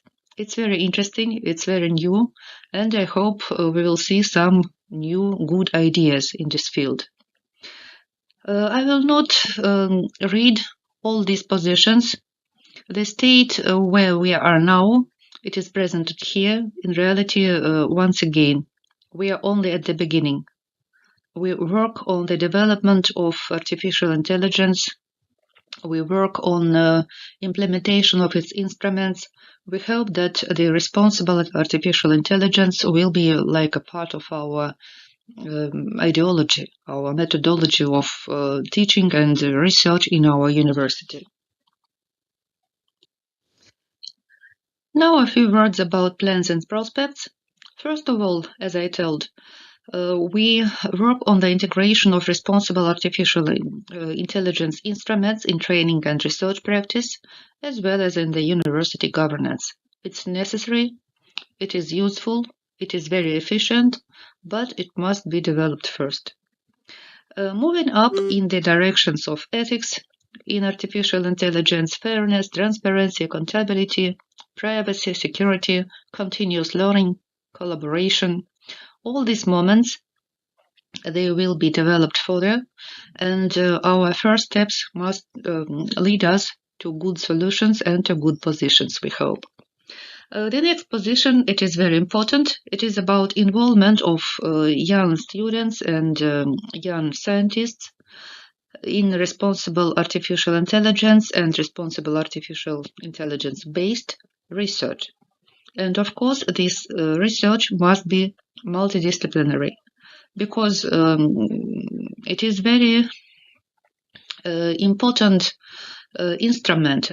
If we speak about artificial intelligence, this is a very important instrument for many our research directions. It is really the instrument. It is not the thing for itself. International cooperation in responsible artificial intelligence is of course necessary, and we hope our participation in this meeting and in the next meetings, we hope, will be really fruitful. So thank you once again for this invitation. So the plans are huge, the plans are great, but we have some limitations. And a part of these limitations, it is very general for, I think, for many organizations in the academic environment. First of all, we can divide all the participants of this academic environment in such groups like it is presented here. On the part of teachers, we have some limitations, biased attitude, so they do not trust, if it's possible to say, sometimes. On the part of students, sometimes too active implementation of artificial intelligence can give us a rejection of critical thinking. Unfortunately, it exists. And the student make a request so as he understands the problem. And the student receives the answer and nothing more. It's enough, let's go further. We are ready with our answer. So, of course, it is not enough. Of course, it is necessary to check what answer was given and whether it is really true, because sometimes we see very, very, very strange answers. The next problem is one-sided and simplistic approach to problems. Again, it is because of rejected critical thinking. So, and sometimes, unfortunately, we see attempts to circumvent the rules of academic ethics. Yes, sometimes we can see the examples when we use one of our instruments for checking the results of student works. We use a special system, anti-plagiarism. It is like artificial intelligence by itself, and this artificial intelligence need to find the results of artificial intelligence. And sometimes we see that, yes, the students are not quite fair, and sometimes the students just do not understand that they cannot include this created by the AI parts of text into the works. It's necessary to criticize, it's necessary to maybe think more about the content of this answer, but they try to include these answers into the final text of the work. So it is not prohibited in general today, but this artificial intelligence from the anti-plagiarism system helps us to find the results of other artificial intelligences. So, on the part of researchers, as I see, one of the most important problems is insufficient skills of making correct requests. And again, this is not not a thing which can lead us to good result. So, if you speak about responsible artificial intelligence tools, it's possible to say now we see lack on such instruments. We see lack on these tools for academic institutions. We hope that the development of artificial intelligence in different spheres, including responsible artificial intelligence, with you this information about our future conference devoted to the 17 Sustainable Development Goals for sustainable development of civilization, cooperation, science, education, technology. This year, in the focus, there will be Shanghai Cooperation Organization countries with their achievements, problems, and prospects. This is a big conference, annual conference. It is supported by UNESCO, and last years we have more than 1,500 participants there. So if you have some ideas about sustainability, about responsible artificial intelligence and how to implement for the sustainability, please, you are cordially invited. You see the link here, and maybe see you in Moscow. Thank you so much, dear colleagues. Right, thank you very much, Professor Margarita Redina. I think we have all speakers already, but we have few participants here that will have time to discuss this, and then we will come back to you.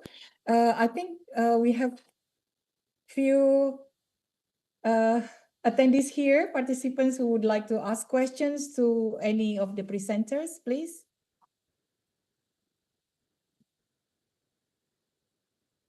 Any question will be fine.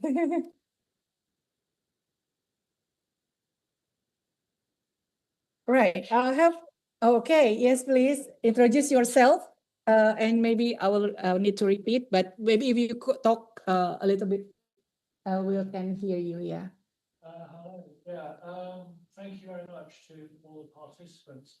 One thing which I took away from this is actually there's a lot of similarity and a very sort of joined up approach. I wondered if this was really the sort of the start or the end of an embryological journey towards this. This seems like a lot of participants were saying very similar things. That's why we really just make that observation and just say that it's heartening that there is this universal approach that we're seeing from not just sort of Europe, but across the wider world. So brilliant. Great, thank you so much. Your name, please? My name is Chris Alfie. I'm a lecturer at Montfort University.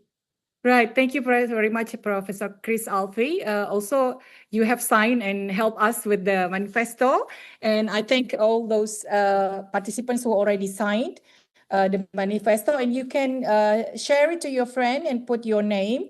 It's very similar to the way Einstein do this 70 years ago. Also the wordings, because we are in this stage of the transformation, very similar to that time. At that time, he was very afraid of nuclear power being used to destroy the world. And now with AI, it's also time to think about it.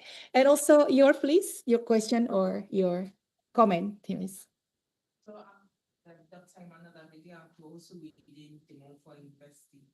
I just wanted to find out that if you do want to partake in the conference or share your information, how do you go about it? And also to say that being here, I've actually learned so much about AI and seeing how things are connected worldwide. Yes. So it's really interesting hearing different learned people talking about AI governance. I'm really happy I was able to be a part of it. Right. Thank you so much from our friends from the Montfort University. They were very they praise the way you are collaborating in such a very short time, and you are all trying to work towards a better university to prepare the next generation with important things that they should acquire before they enter the competition, not only among themselves, also competition within the job market, but also creating and imagining the new one because you're already preparing for them.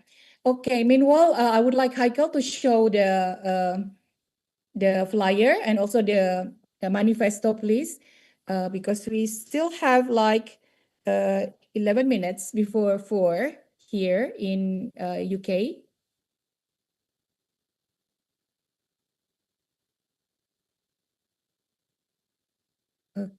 Okay, can you do that, Haikal? Can you show?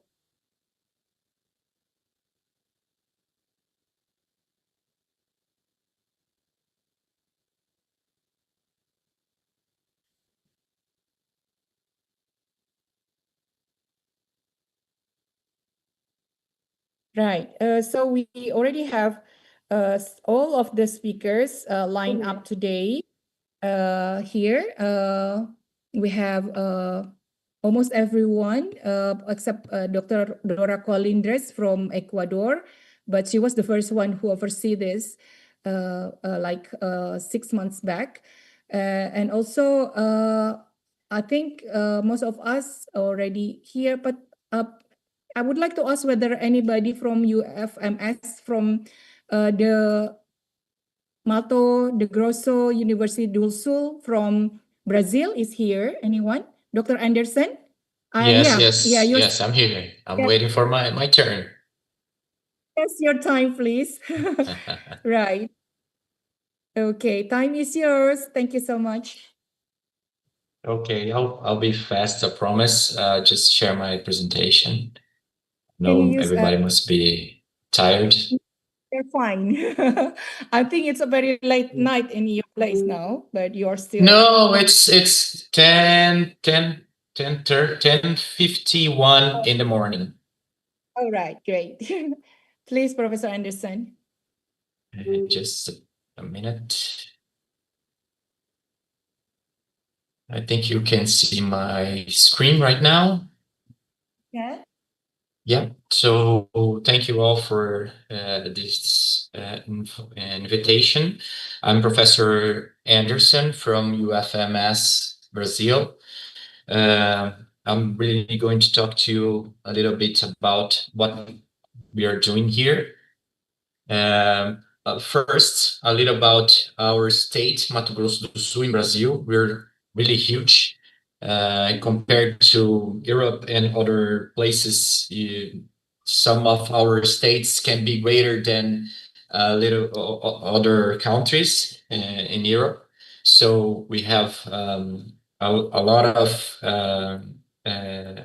studies focused on environment and other countries like Bolivia and Paraguay. And we have a lot of indigenous community too.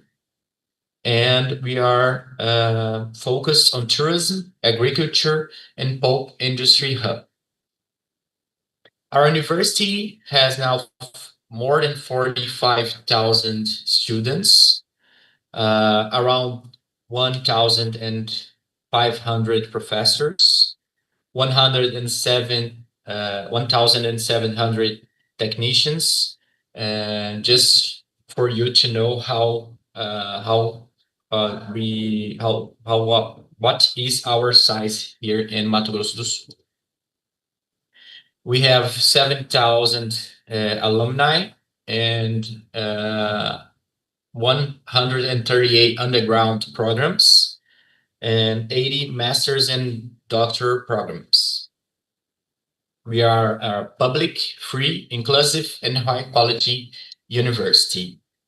These are one of our rankings, Times Higher Education, Green Metrics, the third among our federal institutions, the CWUR,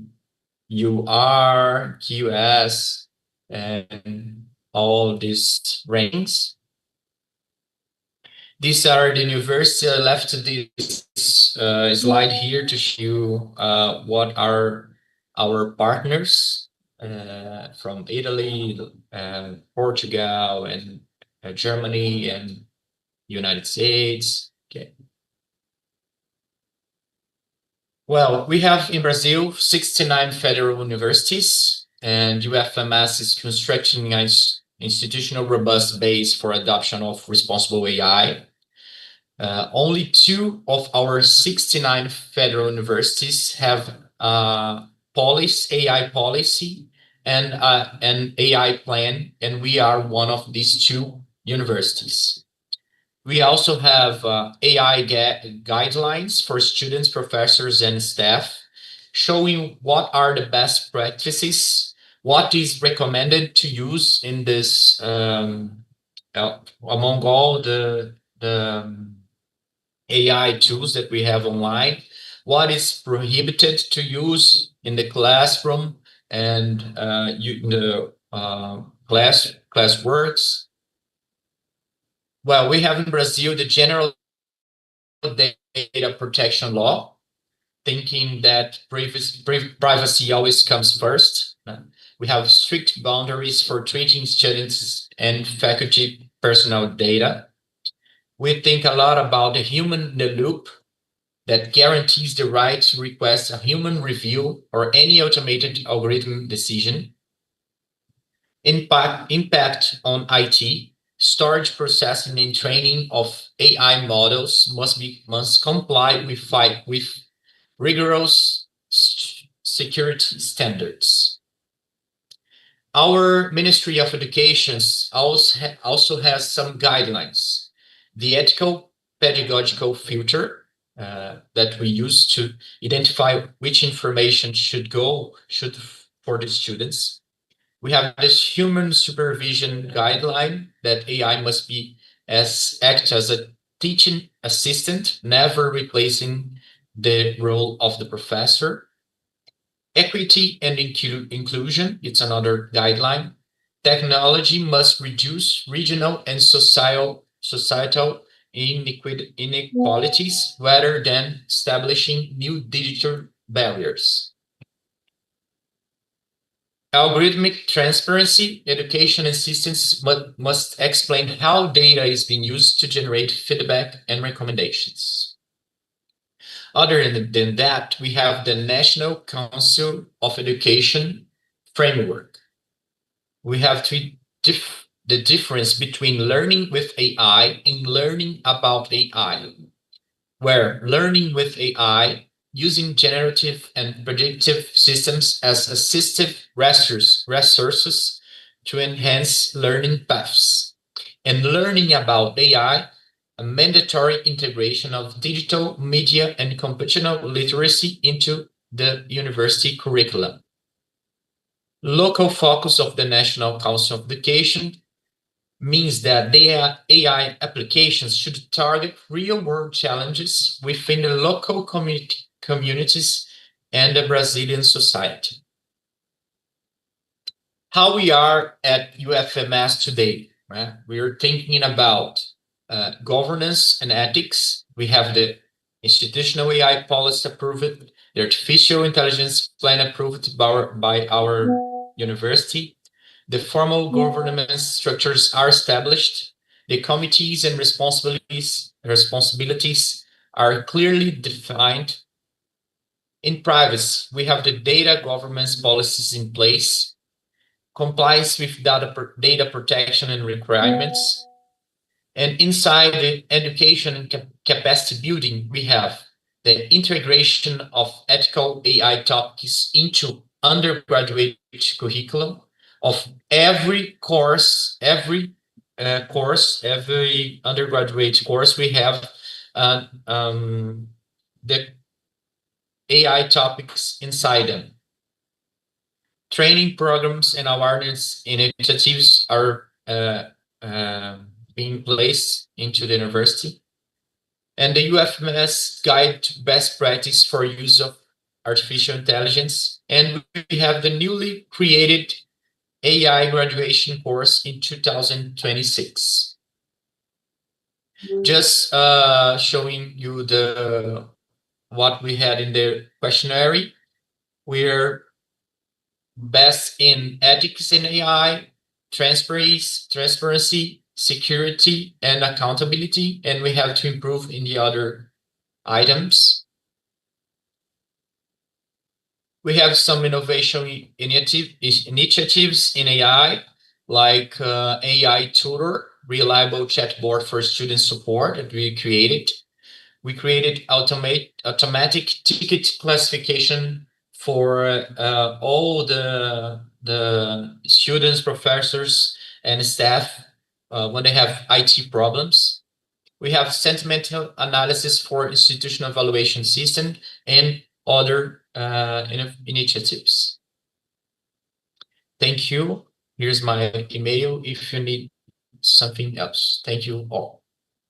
Great, thank you very much. Please give Professor Anderson a big applause. Thank you so much. I'm wondering if I'm missing any of the other presenters. Otherwise, Haikal, can you show the manifesto, please? For those who's attending here or not attending or seeing the YouTube session, please sign and send to us your names so that we can conclude this first meeting on the launching of responsible AI rating, we call it. But as I show you, no, better show the one that you already showed the flyer. Yeah, so it's clearer. Yeah, show this flyer. Yeah, okay. Can you show it a little bit bigger? So yeah, this is the one that already being signed by more than 25 now presenters and those who was here to discuss about this. We still have one more day tomorrow here on Responsible AI in Practice Summit. And you can invite your friends also to sign this. Knowing that we are all concerned about the development of AI, we are trying to design, develop, and imagine the future of education with AI. Therefore, we would like you to subscribe to the following resolution. In view of the fact that in any future world education affairs, generative AI will certainly be employed, and such use of AI and agents threaten the continued existence of human intelligence as a unique entity. We urge university and industry leaders of the world to realize and to acknowledge publicly that the use of AI should be governed ethically and fairly with transparency and accountability, ensuring privacy, security, and safety, continuous learning and collaboration, that human and AI interaction should consequently find a balance for the settlement of all matters of future dispute, should they arise, between humanity and the rising agentic AI and robotic environment. The peaceful means of governance is solely for the settlement of human dignity and supremacy and ensuring responsible AI advancement. Leicester, 8th of June, 2026. Right. That's exactly the time now. We need to move to the next door. Thank you very much for your attention, and we look forward to collaborate with you in the near future. Thank you for all speakers from all over part of the world, and also the participants here. Thank you again. Take care. Bye.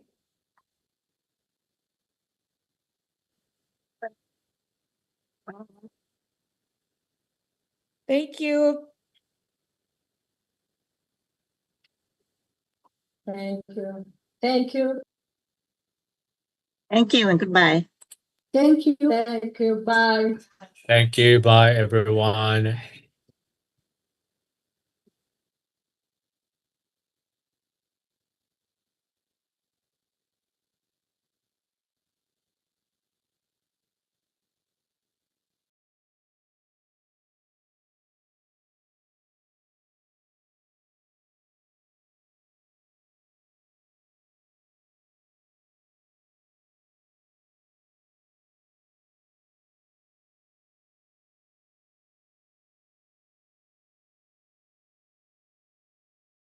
Recording.